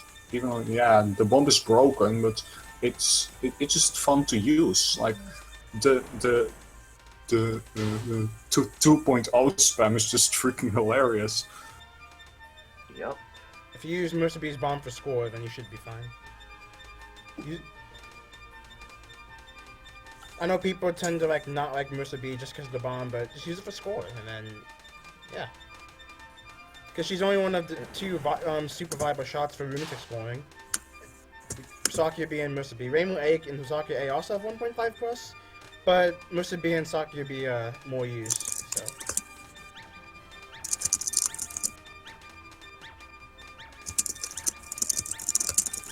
Yeah, I mean, people think, oh, Marissa B takes like no skill to score, which is wrong. You need to capture spells here. You need You to don't know learn how to every capture single spells, then Yep. you're not gonna get anywhere. So. She still takes a lot of skill to score with. Just the mons are easy to score. That's true. You still need a good stage route and also cap Ryko's spells and finish with max lives. Yeah, of course. Well, you can get a decent score about skill, but if you want to go higher than that, you need to know what you're doing. Pretty sure A lot more. 1.5 billion DDC, you need to know how to capture spell cards. Yeah.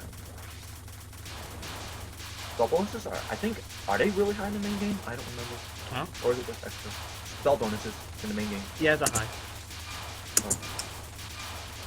There weren't it like stage like isn't it like 20 mil or something on stage 2? Yeah, 20 mil. So. Yeah. You go big, it was like 29 mil or something. Not 29, like 25, 26 mil.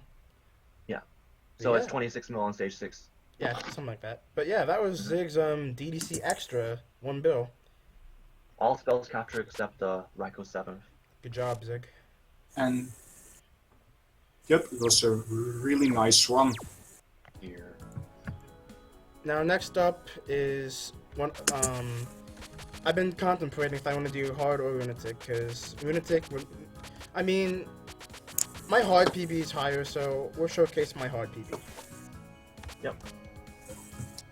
I'll just skip through stage 1 because there's really nothing to expect in stage 1.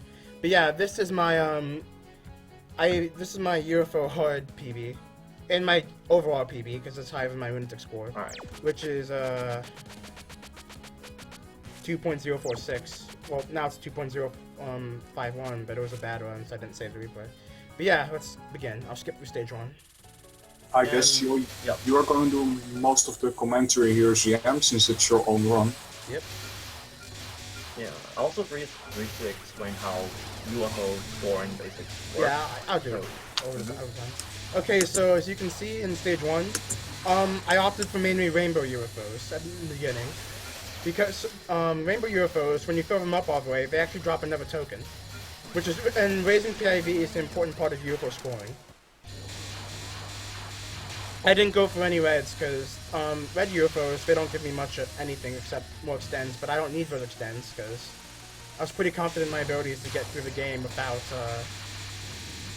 relying on rise. And this run, for example, it actually went super well for the most part. I got it first credit while I was streaming. At what point of the run did you have to get resources? Resources? Yeah. Stage 6. I only got one bomb, that was it. You didn't get any more life after that? I did not get any lives. I did not summon any red UFOs. So basically score runs are all basically you must not miss more than 5 times. Yes. And you don't want to have any unfortunate deaths. I mean, you could probably get away with like 2. This run actually did have an unfortunate... It had a couple of unfortunate deaths, but I think only one of them was particularly unfortunate. Mm-hmm. Where? That was a nice grace on that fairy at the start of stage 2. Thanks. You just circle it. Yeah. As you can see what I'm doing in stage 2, Looks cool. I'm hugging the UFO tokens. I'm delaying the time in which they'll escape the screen, which is important. Yeah. Do you do any like other kind of grazes at this point in the run? Yeah. Or... Nothing important yet. Oh. All that will come in stage 3. But timing down Kogasa is important, the mid boss. Oh yeah, you wanna, you want a rainbow Yes. for the. And I'm assuming all bombs used so far is to get the maximum amount collected inside of the UFOs. Yes. I see. Just timing down Kogasa because it delays it skips the stage enemies that don't drop anything important. So I could summon the UFO fairy sooner. Yeah, and you get more grace also. Yep. Now, usually in Lunatic, I would bomb here because there's a lot going on. I'm trying to figure out a way that I can get through this section without bombing. And I managed to pull it off on hard, which was nice. Yep. Picked up all the UFO tokens.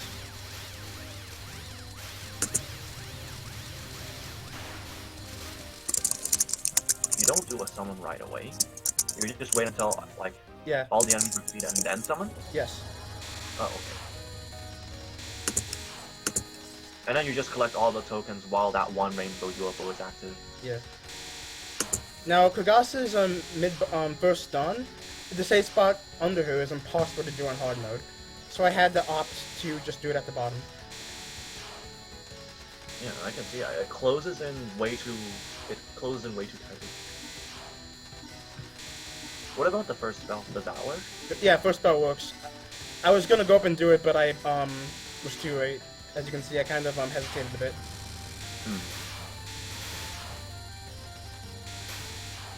But I just opted to just do it regularly. Ultimately, I should have run up and timed it down a bit. I should have done it, but it's okay. So since like most upgrade games, like timing down the non-spells, like generally has better benefits for score. Do you do this for most of the non-spells in this game as well? I've only timed out some nons in the early game. I didn't time out any nons in the late game. So basically, like in stage 2 and 3, you did some timeouts. Yes. Okay. What about spell captures? I assume they're also quite important in this game, or? Yeah, spell captures are very important in UFO, especially Byakuans, because they're worth at least like 14 mil a pop. On hard?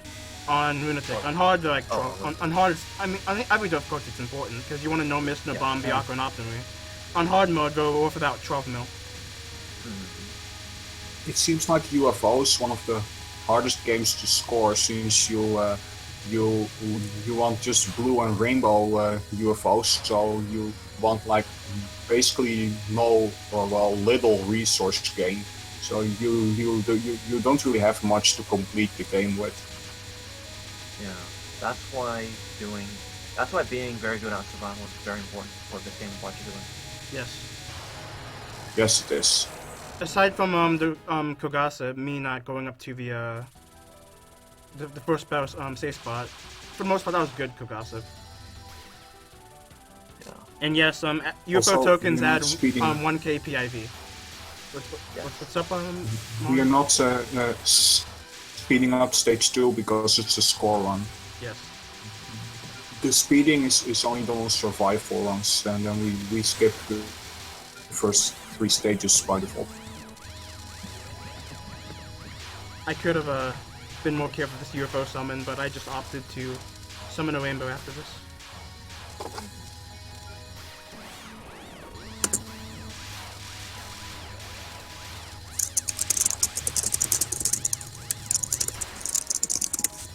I feel in UFO, the most important part is also still the early game, correct? Yes. Because you want to cash in as much as possible on stages 5 and 6.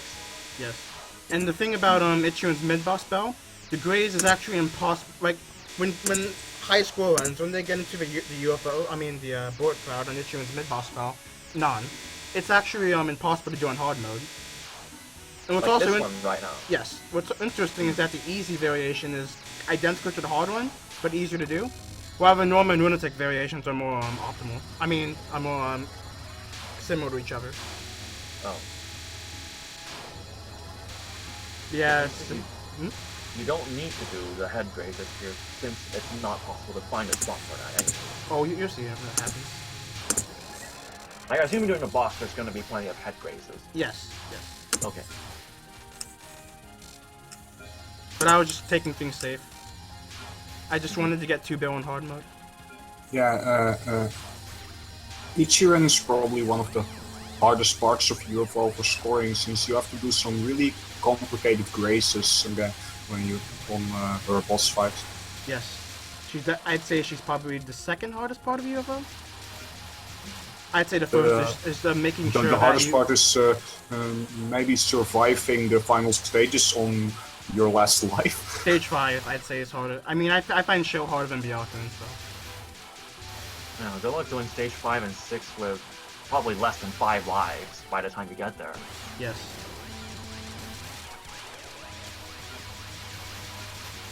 At least in this run, I don't think I missed any UFO tokens, so I'm happy. And here come when my grace just skyrockets. Yeah. Pretty damn insane. I'm not gonna speed this one up because it's cool. Yeah. Those, Yep, the those Ichiran circle grazing head is races. really cool. Yup, indeed. It's one of the best parts of UFO, I'd say. But how pixel precise do you need to be with this? Like, I assume you have to be exactly there, or else you'll die. What's interesting about the hard variation of Ichiran's first non, it's actually harder to do than Runefix. Now, on the intended method and the alternate method, way harder than the Runefix variation. The reason why for that is, the ring is on Ichiran's eye is smaller than hard. The first non-grace looks really awesome. Yep. Yeah. On hard mode, when you get on Epic Ichiran's to eye, watch. yes, it's a very epic spell. What you do when you get on Ichiran's eye, it's harder on hard than on Lunatic. And the ring itself, and do the alternate method, is also it's more dangerous to do. So I had to be more careful. And unfortunately, the first mistake of the run happens here. Well, the first one just gave a few thousands of grace, I think. Yeah. Yeah, it's a lot. That's a massive increase in point item value right there.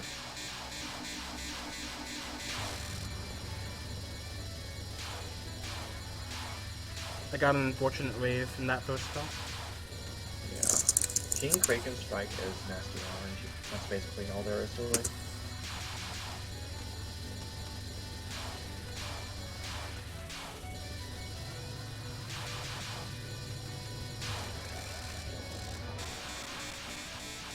Just timing down all of Ichiran's dons gives me quite a bit of grace.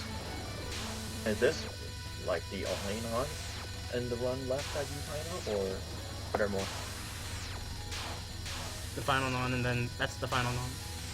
Yeah. Yeah, this is the final non that I time out in the game. Okay. The final non has some really precise grace that Shin does in his former world record run.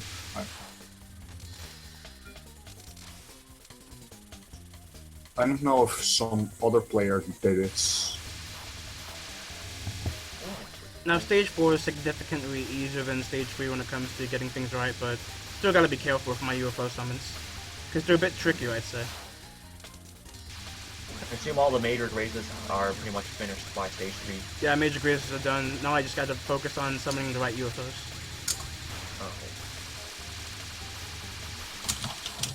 Okay. It was worth it to graze Unzan's eye, but I didn't go for the eye grace this time because I wanted to conserve resources. I assume that consists of using a bomb every time and sitting on top of the eyes. Yes. Oh. I've seen that on one of the runs. But for 2 bills, it's not really necessary. Yeah. Seems like a lot of the score comes from just the later stages, which is kind of obvious since there you have the UFO summons that, well, give huge amounts of score. Like there are UFOs that can give hundreds of millions if you have the right timing with them. The hard world record is 3.267 bill. Not much difference. Yeah, it's very high. Because on hard mode, there's even more profitable great spots in Lunatic, such as the first non I talked about on Ichiran. Like it gives more grace than Lunatic. Ichiran has some patterns that give more grace on hard. I see. I like this section that's coming up. The end of stage 4 is probably one of my favorite sections in the game. The blue one just gave 57 million. Now with the power items you want a rainbow one, of course. Converts them into score. Yeah. 54 million, it's also a really big bonus. So much lives and bombs being sacrificed. Do I prefer hard or Lunatic? I prefer Lunatic. I find it more engaging. Hard mode patterns kinda bore me. Yeah, he did say, "Oh, I finished hard. Let's move back to Lunatic." Yeah. I just wanted 2 bill on hard. Oh, Yeah, it's not a first. blue one that gave 50 million just yet. Yes. Yeah, the blue ones really give a lot of points if you get the timing right. Yeah. Although if you mess it up, you just lost several hundred million right there. Yeah. It Yeah, can be pretty tight in UFO, the I summon saw timing. I saw someone mess up stage 6 blue ball point items, and that right Yeah. there was 128 You points lose a missed, lot at there least. if you do it wrong, the stage 6 UFOs. Right now, I'm Yeah. just opting for pure survivor in stage 4. Yep, you also want this spell card bonuses, of course. Yeah, and also with the UFOs, you want them to stay on screen for as long as possible, so you can keep filling them with point items and then kill them at the very last moment.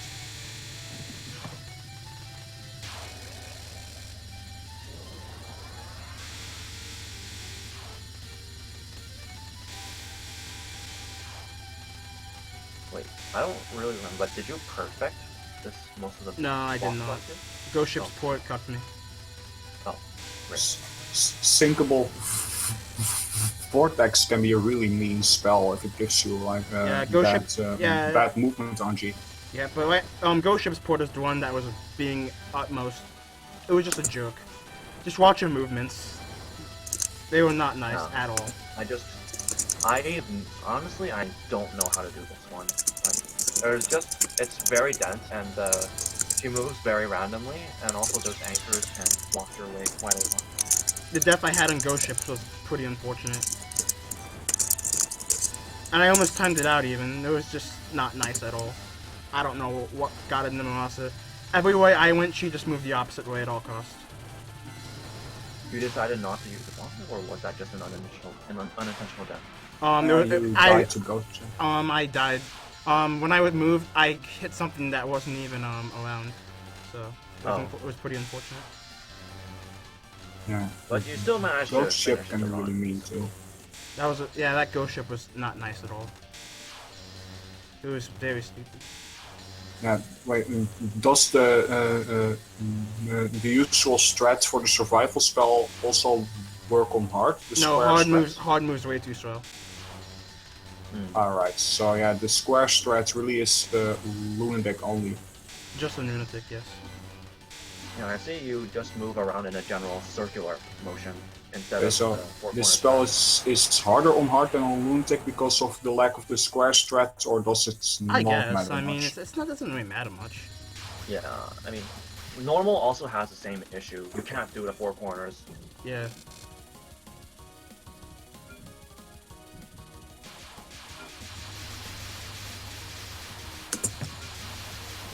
And this is when my score just starts to just shoot up. Stage 5, yo. The summons, all the... Gotta be very precise and careful with these summons. Although cancels don't matter very much, do they? Cancers? No, UFO cancers are worth shit. Oh. Rip cancels. 153 mil. 153 For one million, UFO. yeah. That UFO really is worth a lot. Big late game numbers.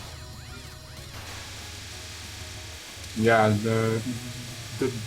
the late game is the huge cash in UFO. Like ZM isn't even at half his score yet, and he's on stage 5 stage portion.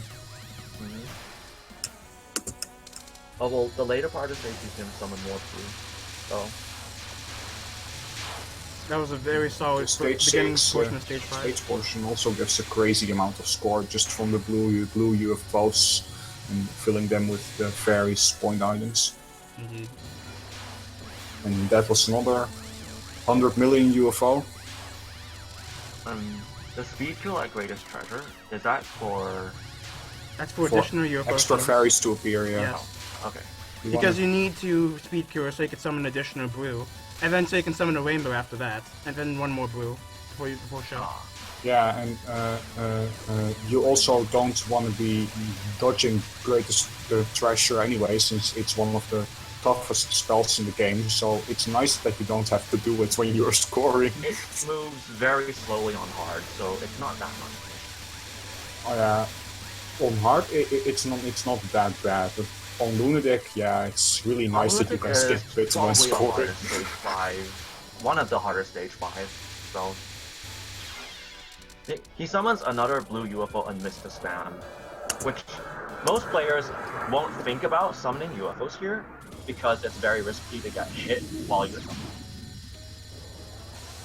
The 296 million because there's so many fairies. Damn, that's here. smart. And Rip Death right before. That death was actually that death was actually just fine. Yeah, but Yeah, that strat is just really inconsistent. But it's honestly the only way you can get up there without 300 million UFO. That's the best UFO summons so far. Yeah. But I had to make sure that I capture everything show has, or most things show has. As long as I reach stage 6 with a life remaining, and 4 power, then it's fine. See, full power is necessary so you can actually take out as many of those fairies as possible to fill every blue UFO. My Lunatic Radiant Treasure Gun history is way better than my hard mode one. I don't know why, but yeah. And also hear that specific safe areas don't work here. Like, as you can see in the non-after this one. Oh, like- you bombed the second non. I was okay with that. Yeah, Shell's Yeah, pretty nons don't give a bonus anyway. Shell is good for me. I mean, I still can't do this block now Yep. without using resources. She is really mean and very well known to be a noob stomper. Now I have no. Okay, as you see on the final non, I actually bombed it because I didn't remember how the soaking method works on hard mode, but I was okay with that. But I need to die again somewhere, and unfortunately I fucked up Badger. But that was okay because I have 2 bombs now going into stage 6. But I need to capture the final spell. Yeah. Although to be honest, the final isn't as difficult as most of other show stuff anyway. Yeah, wasn't too difficult at all. Yeah, that's on Well, Trials unfortunate, but yeah, it would have been better. gladly you Yeah. still made it. It would have been better if I captured Badger, then ran into Show and suicided, and still get my power back. But it wasn't too big a deal. Mm-hmm.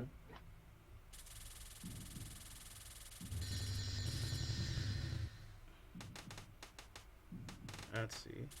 It probably would have been worth more if I had bombed on the final non at the bottom, but either way, it's not a big deal.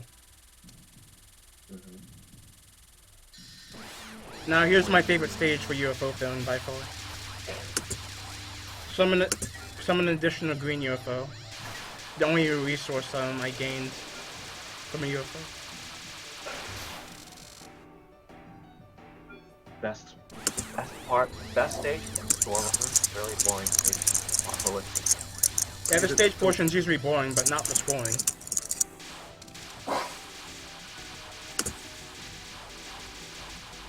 If you're not at Okay, max so- power in stage 6, then you have to race score on a rainbow UFO.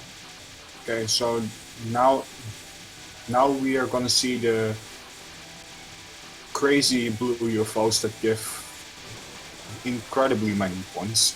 yeah. He times it down here so he can use a single bomb to get rid of all the fairies and put all the point items in one UFO. Yep, that's the strats for this section when you're scoring.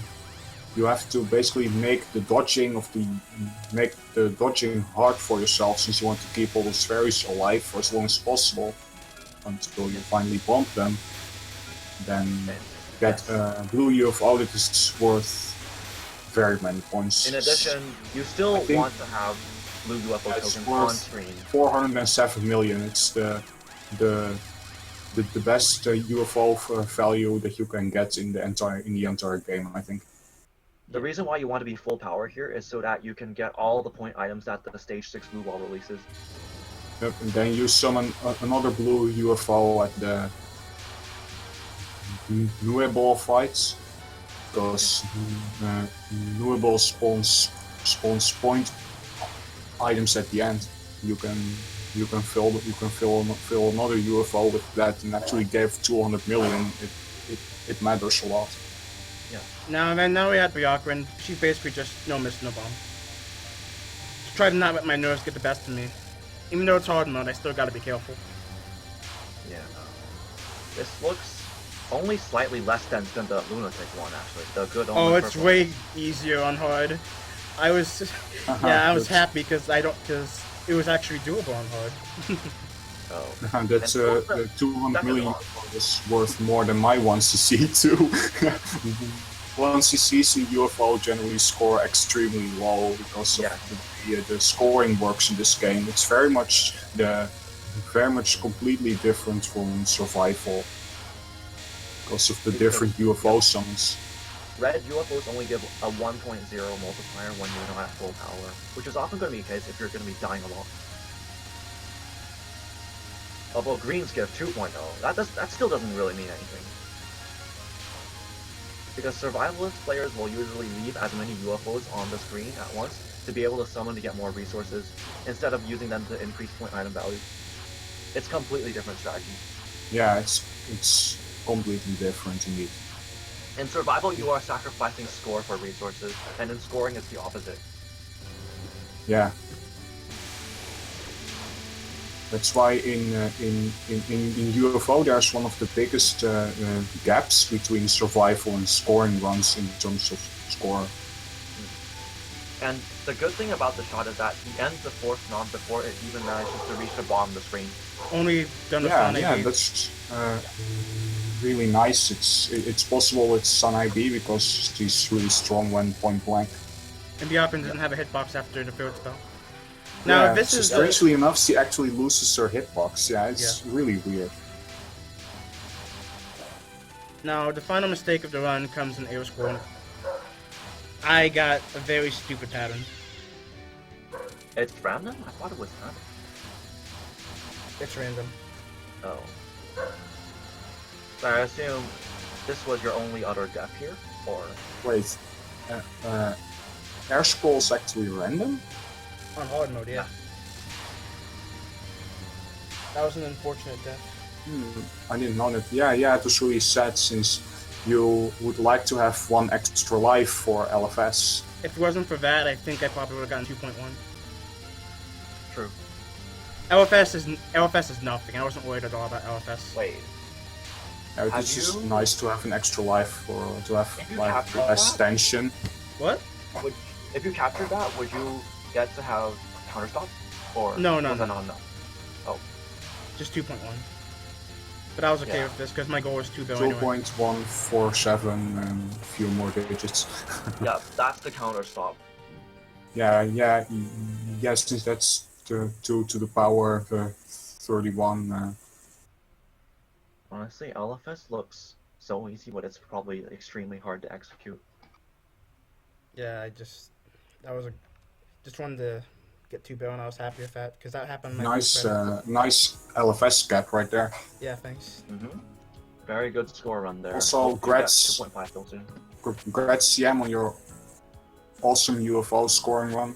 Thank you. It was a pretty great one. And also your overall PB, since it's higher than your Lunatic score. Yeah, I need to bump up the Lunatic one more. Okay. Got it.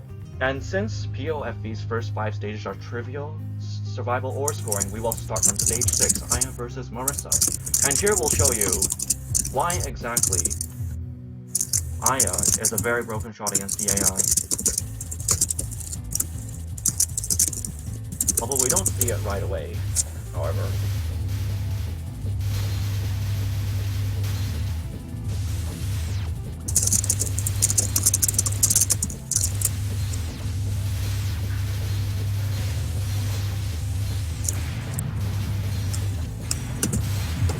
Like, the reason why Aya is considered a very good shot to go against in story mode is because her bullets have acceleration, and you see right there Marissa just got hit because of those speeding bullets. She's one of the only characters who can actually exceed, like, can kill any character way earlier than the timer does, due to acceleration of bullets and the AI not having foresight. And so, Medicine also is able to do this with her poison cloud, slowing down the AI a lot, so making them unable to dodge anything. Medicine and Aya are well pretty broken against the AI. They are the best to use if you want a simple 1cc. The AI just can't handle them.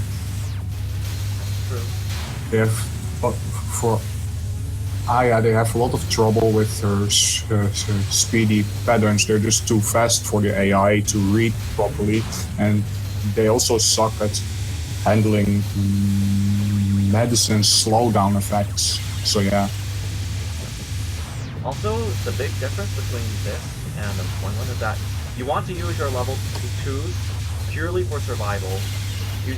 Combos do not matter as much, as you'll usually get enough lives for the end game anyway, but level 2s here are mainly used to save your life, so don't keep wasting them.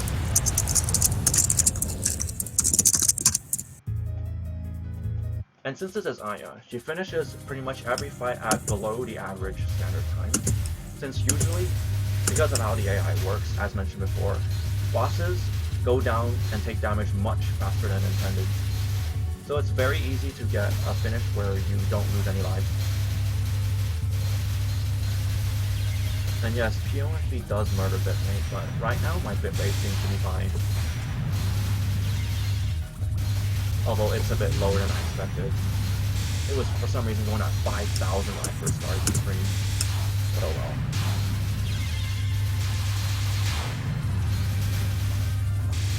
See, Medicine's Poison Cloud is something that kills the AI, but it's actually really trivial for human players because they can just get out of the way before it even happens. Oh, bitch, get out the way. Yep. Bad translation. We'll cover that in IN next time someone uses Magic Beam or something. See? That Medicine kill. 1 minute. That's how broken Aya is. Yeah, she really is cheap for 1cc. Both Aya and Medicine are considered the most cheap by far. Yeah, wasn't Reimu also considered pretty good? Reimu's orbs does confuse the AI a bit, depending on how they move.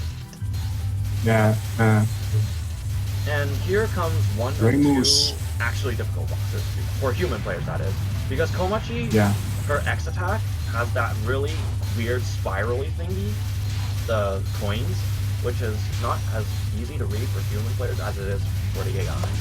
So it's pretty hard to take damage here. Not to mention her spells does have quite a degree of density to them. As you can see, some of these spiral waves overlap, which makes it pretty tough to read.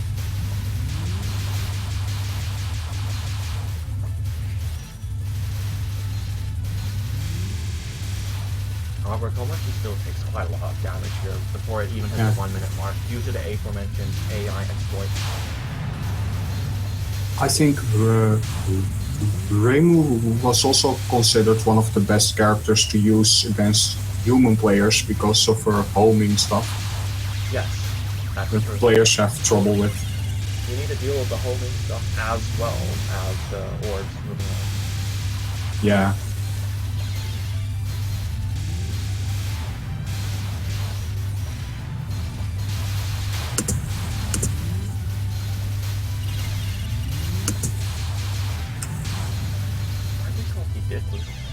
Actually, never mind.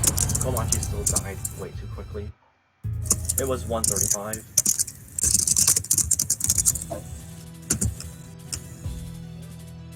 Now this is where most people have their 1cc stop. For most characters that is the case. However, it is not with Aya, due to the AI issues. Because Aki has a lot of spam in her X attacks, cluttering literally the entire screen with bullets. Those portals over there, to my best of knowledge, they are bullet reflection things, and they generate those red cards that you hold as well. It's often said that for 1cc, the Aki fight is basically the only hard part of POFV. it is the deciding factor of whether or not you get a 1cc or not. Indeed. She, especially in the first round, she has a very hard time actually taking damage here. So you need to rely on a lot of your dodging skills to even get past it. And actually, her first round actually has an infinite timer if you don't have an AI exploiting character. So you could last all day here and still be unlucky with AP actually taking hits. So pretty much most runs have a death on this boss alone.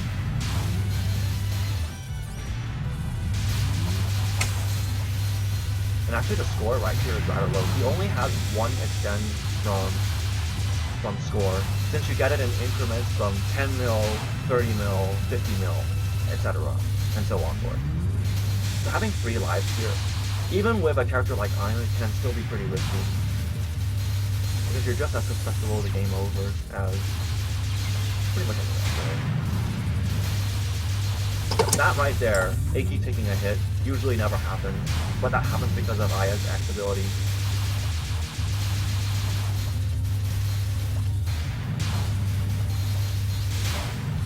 Just talking about IAMP in chat, an IAMP world record. No idea why they are talking about that game. I've actually never played the fighter. Wait, people play that game? People actually score the game, can you believe it? People actually play that? Every single game is scored and speedrun. I'm pretty sure. Apparently there's, yeah, I'm pretty sure there's actually an IAMP First call. round Aki finish. That's how broken Aya is. Right there. So Patchy's the best scorer. This one is no miss. Indeed. Yeah, it's a no miss. Really nice. And that, Yeah, dude, people score IAMP. Yep. And that concludes the POFV Hard 1cc. Really good, although cheap run. You can do probably the same thing on Lunatic, although even faster because there's more bullets. Anyways, ZML faster stream, you know. Okay. Welcome. Next on our menu is Nelson's first DDC normal 1cc Osaki A with 7.3% slowdown. Although I probably say it's Meanwhile, the chat's just talking about Ichizoku. I would say, yeah, a replay like that is probably from his side of the computer because all his other replays don't exhibit slowdown. So it's probably just DDC itself. Yeah, I think he needs it. Well, we'll just watch it anyway. Why not? Because, to be honest, most of the stuff is what I still typically see from a first-time 1cc-er.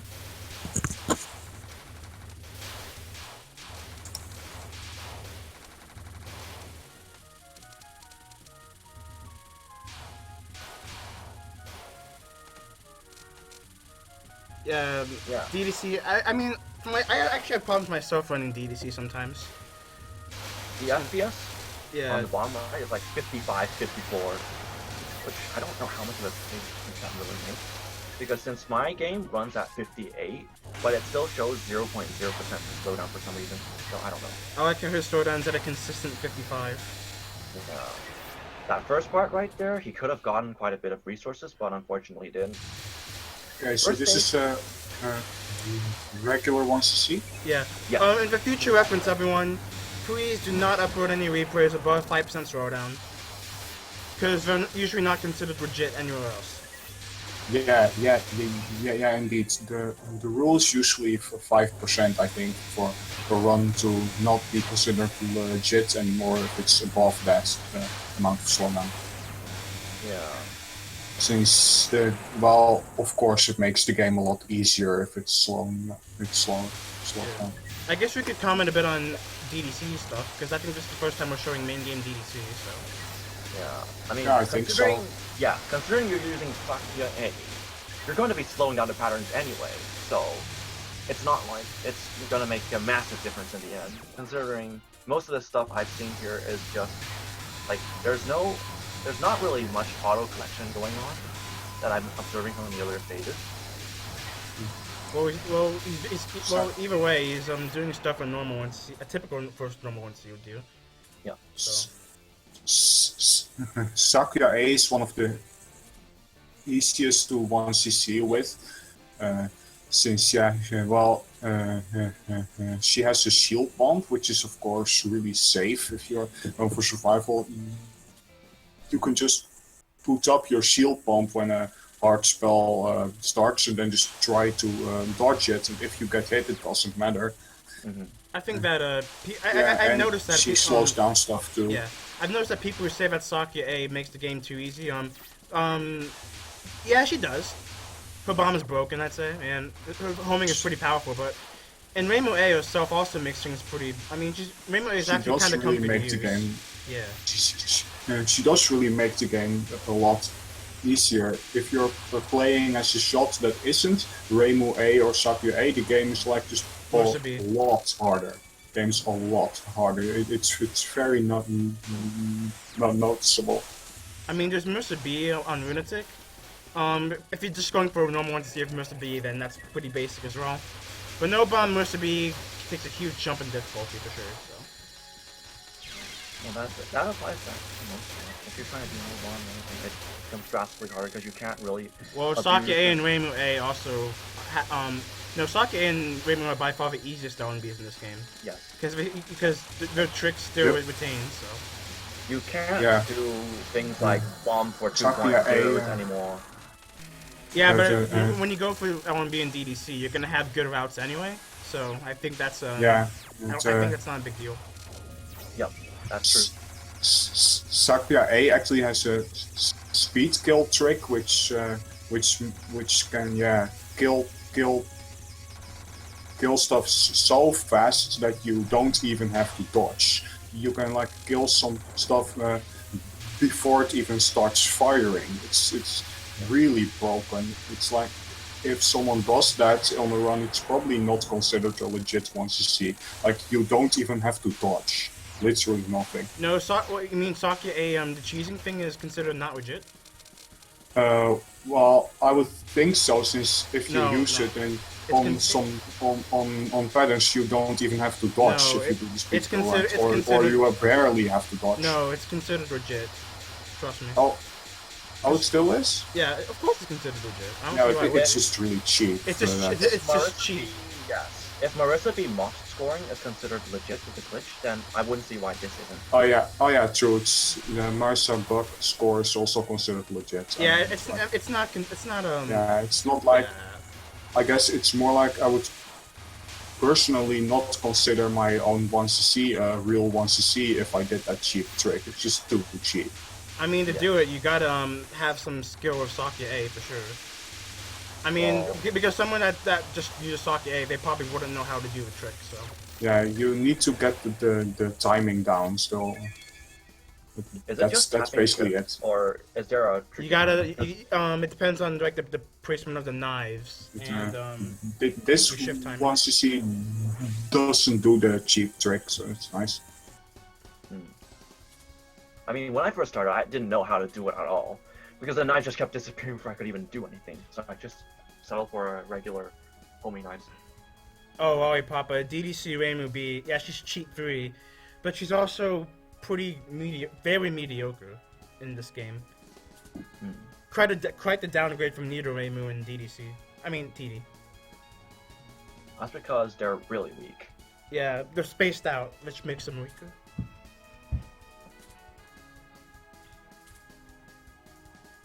No movement hard once DDC. Oh, okay. Just moved up the dialogue. I don't know why he didn't press control, but okay. Yeah. For fast forward for the dialogue if there's no fast forward present. Now Ben, she's considered I think she's considered the user of Yatsuhashi, assuming you're using Reimu A or Sakuya A. Her spell cards are easier, yes. Her nons are tougher, yes. Her spells are easier, the nons are tougher, yeah. Yeah, that's how it is. And Yatsuhashi has an incredibly hard final spell, which is, I think, the reason why there are no perfect runs on Lunatic yet with the B shot, because they get Yatsuhashi. Mercer B is getting close though. I think someone has I know Meduki has one missed no bomb that died to Sakuno's final spell. And I think someone else is going for a L9 from Mercer B right now. Yes, indeed. And a spell card, which is just misdirections like this, it's very easy with this shot, although it's not easy at all with Marissa A, for instance, by any means. Because there's no homing on the other shot, which makes it ridiculously hard than it needs to be. And also, the nons can be misdirected, which makes it a lot easier to deal with. Yep, they can be misdirected. Plus, Ben's final can be pretty mean if you can't read the lasers. And it's also very RNG too, because of the notes thrown at you. Although I wouldn't say it's the same level of Yatsuhashi's final spell. Yeah, But it's definitely- Yatsuhashi's first spell was a joke. Just go around her. Yep, it is a joke. Just the last one's really hard. The second one that can be pretty hard to read on Lunatic as well. Yes. And yes, it's possible to circle it on Lunatic, the first one, but Yatsuhashi. Yatsuhashi, yes. Also, I think on With Ben's spell, Benben, there are no tricks to make the spells easier, but they're just, well, not too hard, except No, I the recall lasers that- can troll you on the last one. There's a trick with Ben's. You go under a feet, and then when the thing closes in, there's a safe spot in the dead center. It's similar to Apollo. Oh yeah, 15 safe spot. that's true. There's a spot. Oh, I didn't know there. it was a Ben safe spot. It's pretty cool. Yep. It's the exact same thing in ISE also. Wait, did you just like die to that Yeah, he opening died. section? Yeah, he died at the opening section. Rip. There was a board on the screen. Hey, one bullet deaths, I've had that happen a lot. Oh, I actually died twice to the opening section. Mistakes there happen. goes his Guys, Moonstruck. mistakes happen. Come on. Yeah, I know. Not you Mr. Yeah, guys. of Drew- course they I'm happen. talking to the chat. Even with mistakes, you can still once you see. Come on, guys. Be nice. Let's go. Yeah.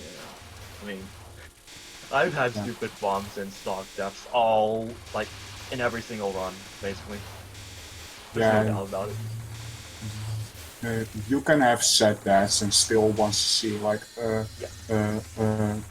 once you see still allows you to make a lot of mistakes. So it's not necessarily a wrong ender if something like that. What Yeah, you're happens not like what just necessarily screwed happened with with an early 6-5. game death at all. Yeah, Kirby, I've made these mistakes too. In my UFO LMB with 8 lives that finished, I died at the beginning of stage 2. It happens. Although I don't think I've ever actually continued to run past a stage 1 death, because I just didn't want to have a stage 1 death unless it's low K, because stage 1 is too hard there. Sometimes when the I just don't shield feel like bombs resetting, just I in just time there on the yeah, he did a mid good boss job. spell. He Sometimes when bombed I, right before it got hit. That was really nice. it was. Sometimes when I die in stage 1, it depends how I'm feeling. Sometimes I just continue, other times I just reset. I mean, if it's a score run, I always reset, but if it's like an L&B, I just keep going. I don't care. And if I do something like a death bomb, I usually keep going, because I don't really care if I, like, I mean I used the bomb, but at least I didn't die. Oh, I have something to tell everyone. Yes. The DRC just began. Yesterday. Anyone that's free to participate of any skill ever. It doesn't matter if you have L&Bs or easy ones to see or whatnot. Everyone is welcome to participate. And depending on how you do, Yes. anyone can get any number of points. Just do your best, because DRC is a fun event, and I hope to see a lot of participants. We've been getting more and more participants after each round, so that's good. So just go in there and take forms and join DRC. You know? Yes, please join. It doesn't matter, like, we have players anywhere from casual to violent. I sped up too soon. It's okay, it's just a first month one. Yeah, first non-spell, and he captured the first spell, which is good. Yep. Yeah, that's neat. Anyway, I'm gonna pause for a bit and just link the ANT signups. Just give me a second. Okay. Just gonna. Seija's also a real noob stomper boss because of, well, her weird gimmick. Yes. Yes, You need to indeed. get used to how the screen flips. Also, lot. Pearl, shut the fuck up. You're not in call. Do you want me to tear you apart again? Because I will. Hee hee. I don't know why Pearl hit and I. No, people won't get 0 points again. Wait, unless why they did don't we submit pause? Doing the DRC signups. Ah, okay. Back to the game. anything. Oh. Okay. You could just let it run. I could have asked someone else, but it's okay. Okay. I could have done that. Like, I'm right here. Alright, no one's gonna get 0 points in DRC this time around, unless you just don't want TC. Or unless you don't submit anything. That too. We fixed the survivor rubrics and stuff. Or if you also get, like, not enough score to even get, like, a single point in scoreline. Which is probably some absurdly low amount, like maybe like less than 20% will affect it. Yeah. Anyway, back to the run. Like on the vertical flip spell that Seija has, you probably shouldn't want to move vertically yourself. You can just capture it by moving only horizontally, and doing so makes the spell not confusing. So. Unless you're actually. This player also didn't move vertically when on that spell. I do enjoy how his throwdown apparently is like running at a consistent 55, 56. Yeah, well, like I said, it's usually a computer problem if it's like that. Yeah. I know people who have slowed down DDC and low case. Yeah, sometimes whenever I play DDC and okay, sometimes sometimes it runs at a perfect 60, other times it just jumps and slows down, so it's unfortunate. He did a good job though. Alright, nice shield pump. Yeah. Yep. Shield death pump. Just to guarantee his safety so that he doesn't die to the final another time.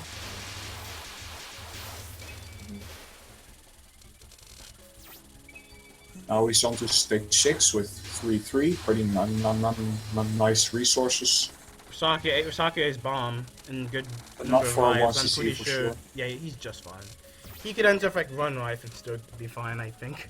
Considering how good Sakuya is and how many 2.0s you can get in stage 6. I would argue otherwise. If you don't know how non-rainbow hitboxes work on a survival card, you will die. He has Sakuya for that though. No. Yeah, the disadvantage of Sakuya is you go bigger. One of the disadvantages of using Sakuya is the Shinryomaru survival. But that's the only issue I'd say for Shinryomaru, because Sakuya has by far has the easiest Shinryomaru. So aside from you go bigger, that spell. Because on that spell, I think your hitbox size is like multiplied by 10 or something. Yeah, since Sakuya's hitbox is bigger than Reimu's, of course, the effect is magnified. The multiplier. Yeah, and that's why you can get hit even if it doesn't look like it's touching your hitbox. And a death when auto. Yeah, like something you don't want. The hitbox is actually so big on that spell that you can die to a kunai without it even touching the hitbox, right? It can be right next to your hitbox and still kill you. Indeed. Alright, so he basically got. Well, he would have had another life, but he died once. But he's still doing fine. So I still stand by my conclusion that even if he entered for life, he'd be okay. But we'll see how he does in Sukuna. Yep. Because you tend to be more cautious. The last non that Seija has is a free 2.0 since it drops many point items. You know, when you're on your last drive, you tend to be more cautious with how you do things. But when you have like this number of resources, you could probably be more reckless and stuff. We'll just see how he does. Yeah, and also a thing about this boss is, since Sakuya's homing knives are area of effect, it affects both Shinryomaru and the bull, but it deals a lot more damage than intended. And if you do a speed kill strat, you can literally end the knife spell card before it even fires anything. Yep, indeed. Which is usually probably the hardest spell card with anyone else.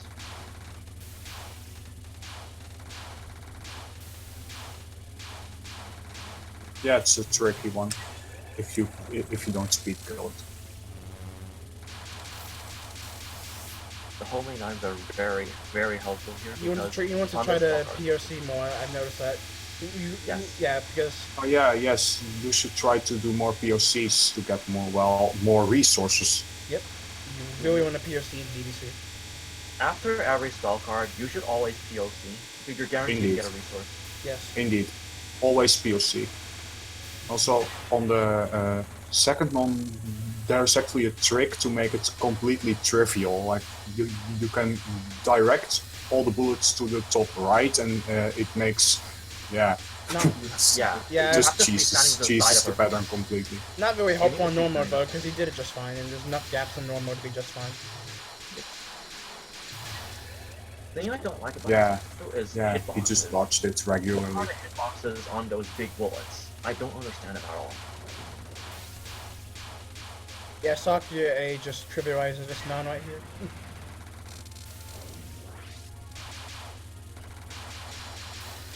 Yeah, she kills the knife non really quickly. And also the spell that comes after. Best moment to be safe though, when you get to it. It can be pretty tricky if you don't have a route. Yeah, because those things can wall you quite hard. Yeah, the knives are also really fast. Yeah, he Like, again it rotates just around. bombs right before he would get hit. Yeah, he should definitely be POCing more. He would have quite a bit more at this point if he had POC everything. And here we see the beginning Could of have had like a few more lives from just POCing everything. here we see why Sakya is unfortunate during You Grow Bigger. Yeah, this spell is very tough for Sakuya and also for Marza. Basically for not Reinu, it's really hard. Yeah. Now it's Basically, Even if you know the route, it's a very precise route. It's hard to execute it correctly. yeah, you gotta be very precise for Sakya and Mercy. Yeah, you also never walk into blue things. Never ever walk into yeah, blue and things. basically just bombs all the time to make sure it doesn't die. Because they just walk right into Obvious. the blue things.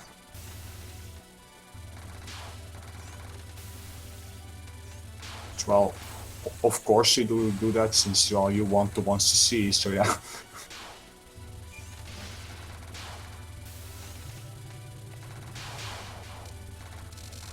His rack of POCing hurts my soul. Yeah. That is indeed something that should be worked on. As well as his FPS. Well, yeah, get a So, better computer. That's basically the only thing I can say. I'm guessing you should play DDC if only with as few windows open as possible, probably. At least that's what I do. Yeah. Also, another hint for the player: it's much better on the semi-final spell to just be near Shim Yomaru all the time, so you kill it much faster. Just be near the top as much as possible, and don't let yourself get trapped at the bottom. If you go up, go back down. You don't. The homing bullets just stay there. Yep.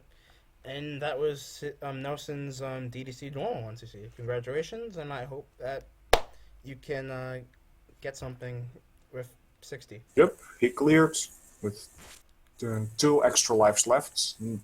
Yes. Nice normal ones to see. Yeah, good job. Alright, next up on the menu is... we have Cam's Sane A extra. It was he said it was 2 miss. So I expect good things from this. On the detail, yep. Total result: 3 misses and 1 bomb. Yes. All Nue spells captured. 1 miss, no bomb, Nue. Okay, let's get started. Cool. Fleeting Gaze, I think you did. We're to see how you did.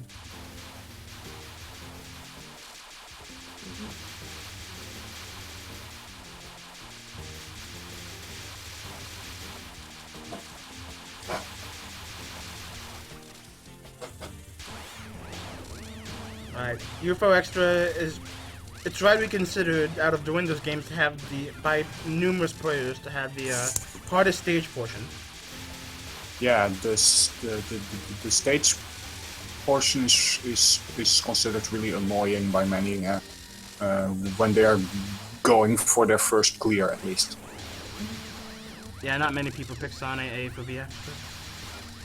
Yeah, that too. and for good reason, as we'll see when Niue comes up. Oh, score! He's going to score. Nice. In fact, when I tried the first clear on this extra myself, the stage portion I found so annoying that I postponed getting the achievement by like almost a year. Wow. Yeah, sadly I'm not joking.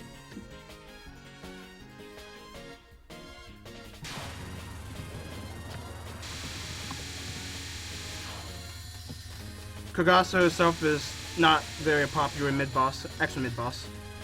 First spell is just micro dodging, but some of the hitboxes can be a bit iffy with a non-Reimu shot, but for the most part they're not too bad. Yep. The second spell is what is the first of Kagasa's infamous mid-boss spells.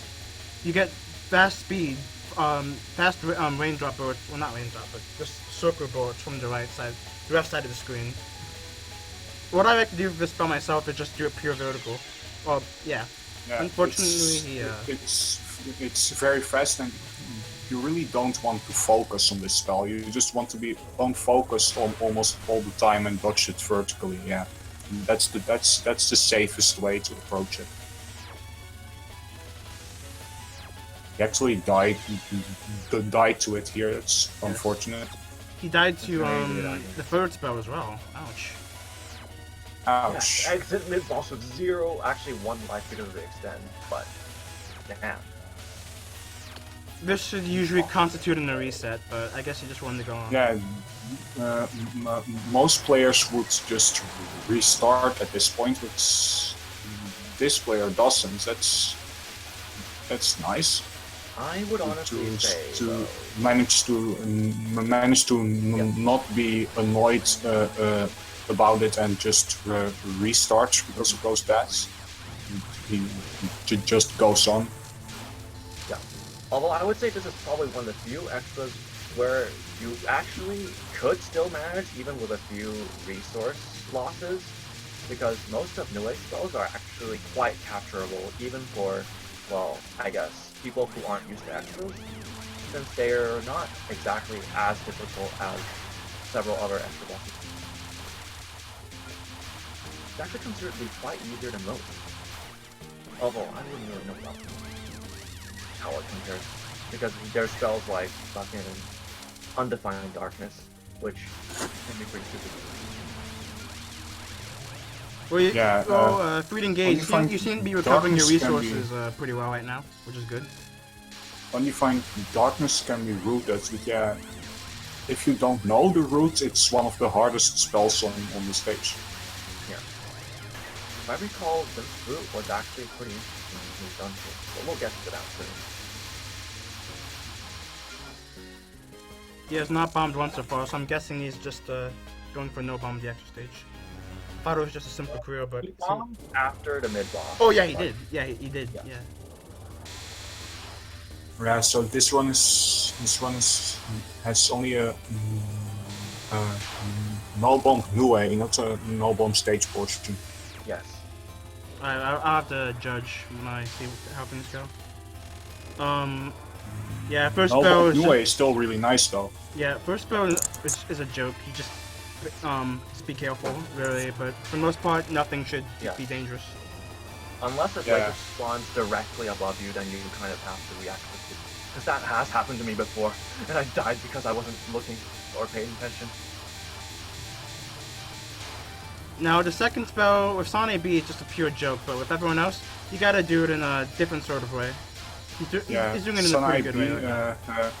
Sana B basically trivializes the UFO spells because she kills the UFOs incredibly fast. Yep. Everyone else tends to struggle on the... Well, not really struggle too much, but the way he handled the second spell was pretty much perfect. But Sane B can just trivialize it. She can get like a 20 mil spell bonus from the second spell. It's pretty funny. You can destroy UFOs. Oh, he died to the third non. Well, that's considered probably the hardest non she has. So. Yeah, I usually bomb or die here too, because it's so stacked. He would have captured it, but he made a. He said he made a error. So Either this or the really fast bubbles non is always Yes. hardest non. And then, well, Mysterious Snake Show, well, that is probably the easiest spell on the entire stage. Yeah, and actually there's a trick to reading this. The lighter colored tail of the snake leaves the screen first. So you can even read this before it even comes down at the bottom of the screen. Blue UFO spell is. I don't like it with a non-Sonic B shot. Especially. Yeah, yeah. It can be pretty mean. It's pretty with annoying lots for on sure. it. Like the lasers come at you from really weird angles sometimes, which well can be really scary. Yeah, you gotta be quick. Yep. If you're not Sun IB and not speed killing the UFOs, and it can be quite hard. This one. Yeah, that UFO almost ran into him on the on that spell. He did a good job getting away from it. Yeah, I get.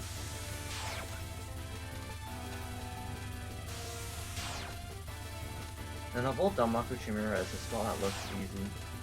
I've died to it an embarrassing number of times. Don't ask me why. But I somehow find it really easy to die here. But it's still a really easy spell in practice. You just spin around the bullets when it becomes bullets from lasers. Yes, Pro, they do. Oh, they do give 300 points. Yeah. Well, Cool. well, so basically nothing. Wow. Yeah, basically. Yeah, it's basically nothing. Basically nothing. Yeah. Nothing Well, to get worked up It's about. nothing more than really extreme optimization if someone wants to beat a world record or something, I guess. Yeah. Or maybe not even that. And for green UFO, you just want to follow new way, be under her at all times. It's easier if one or two of them is defeated. So Pretty easy Yeah, get in that. general.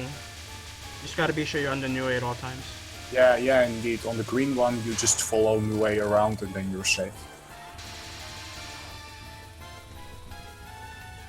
Now he's doing Undefined Darkness in a good way.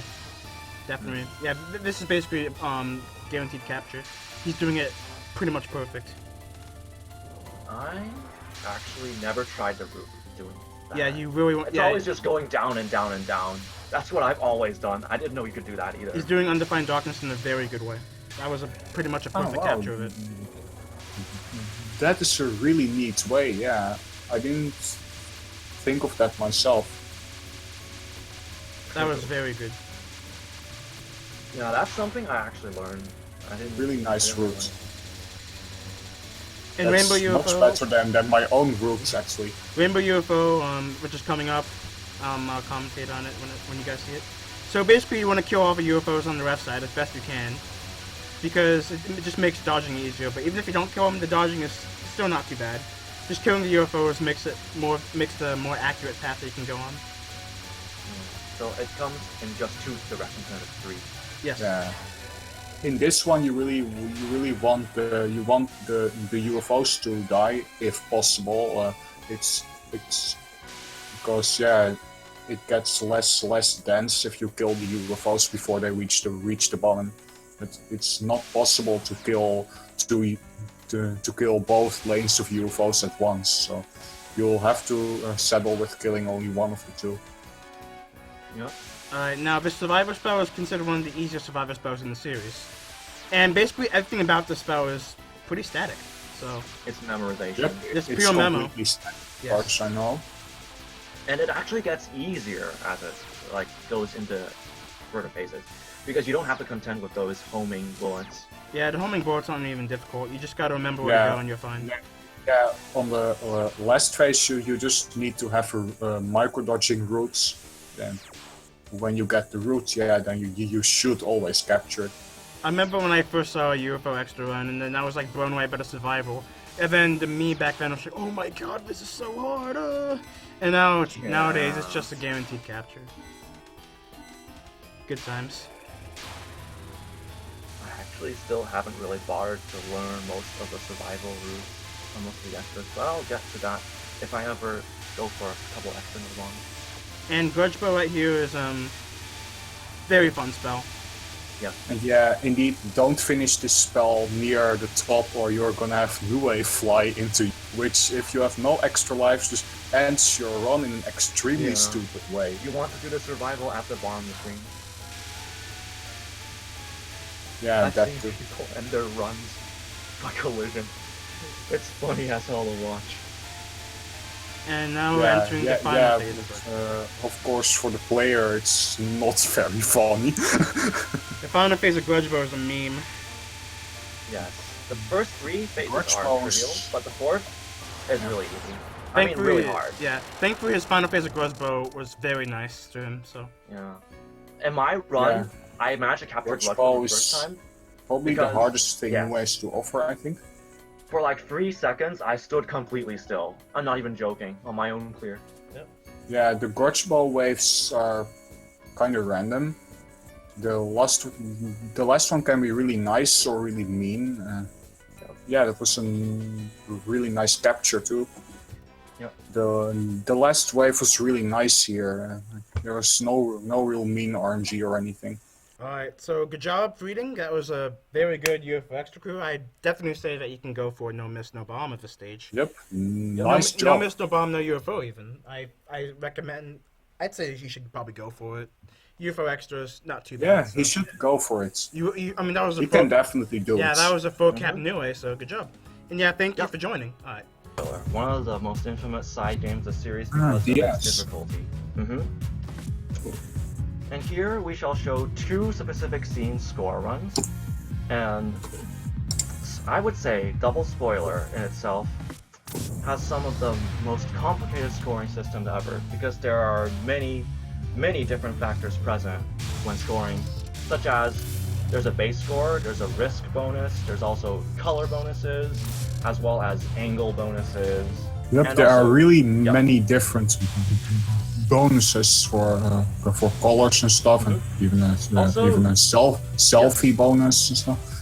You also have to take the picture at the exact timing. Like, you know that ring that appears, the nice shot ring? You need to take the picture the instant it appears, so you get the maximum 1.5 times multiplier. Yeah, the nice shot is very important. And that was 6-8, the one with the gigantic Suika scene. And next, we will have a scene 10-6. Scene 10-6, let's go. This one, although I haven't gotten to this scene yet, I've heard it's one of the more annoying ones due to Jellybean hitboxes coming from both sides, and we all know how Jellybean hitboxes are. Basically, he's waiting for the perfect opportunity where there's both enough bullets on the screen as well as the nice shot timing, so that he gets maximum score from the picture.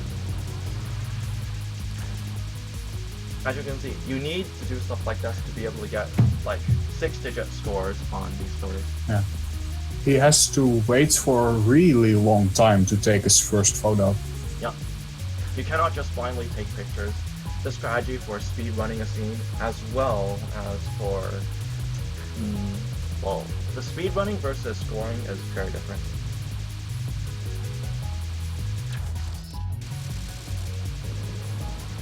And also, this spell, just like most other DS scenes, get denser as the scene continues. Yeah, it does get denser. It's a common theme in STB and DS. Yeah. I think also the main reason why there needs to be enough bullets on the screen is to get actually there's no red bonus, there's still not enough bullets for that. But you still need to get every other multiplier possible. Yeah, it's just that more bullets on the picture means more score. Yeah. If there were enough red bullets though, you get a red bonus, which also adds some more base score.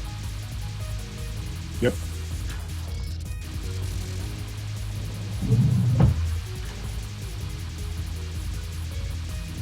Those bullets curve in very weird ways. You have to do quite a lot of dodging, especially at low speed.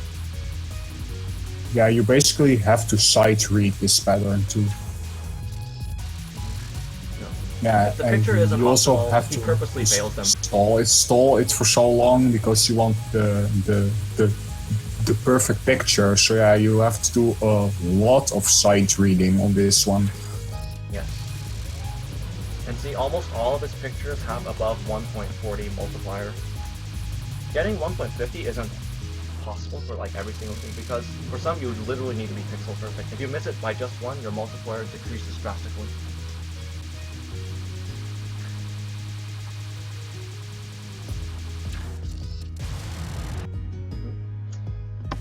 And that is it. However, there's also still one more thing that I'd like to show, and this is something that I personally really hate in Double Spoiler, and it is this specific scene in particular, 9-7, which I consider the hardest scene in all of DS. The clear looks really easy because it's really short. However, I'll show you how many attempts this scene took me in practice. Like right here, Also, I got great. Yep. Also, Chum did a great job scoring those two spells. Yep. Chum did a pretty great job, yes. Look at my number of attempts. That's how much I hate it. Yeah, Anyway. yeah. This spell is really crazy with its RNG. Spell 9-7.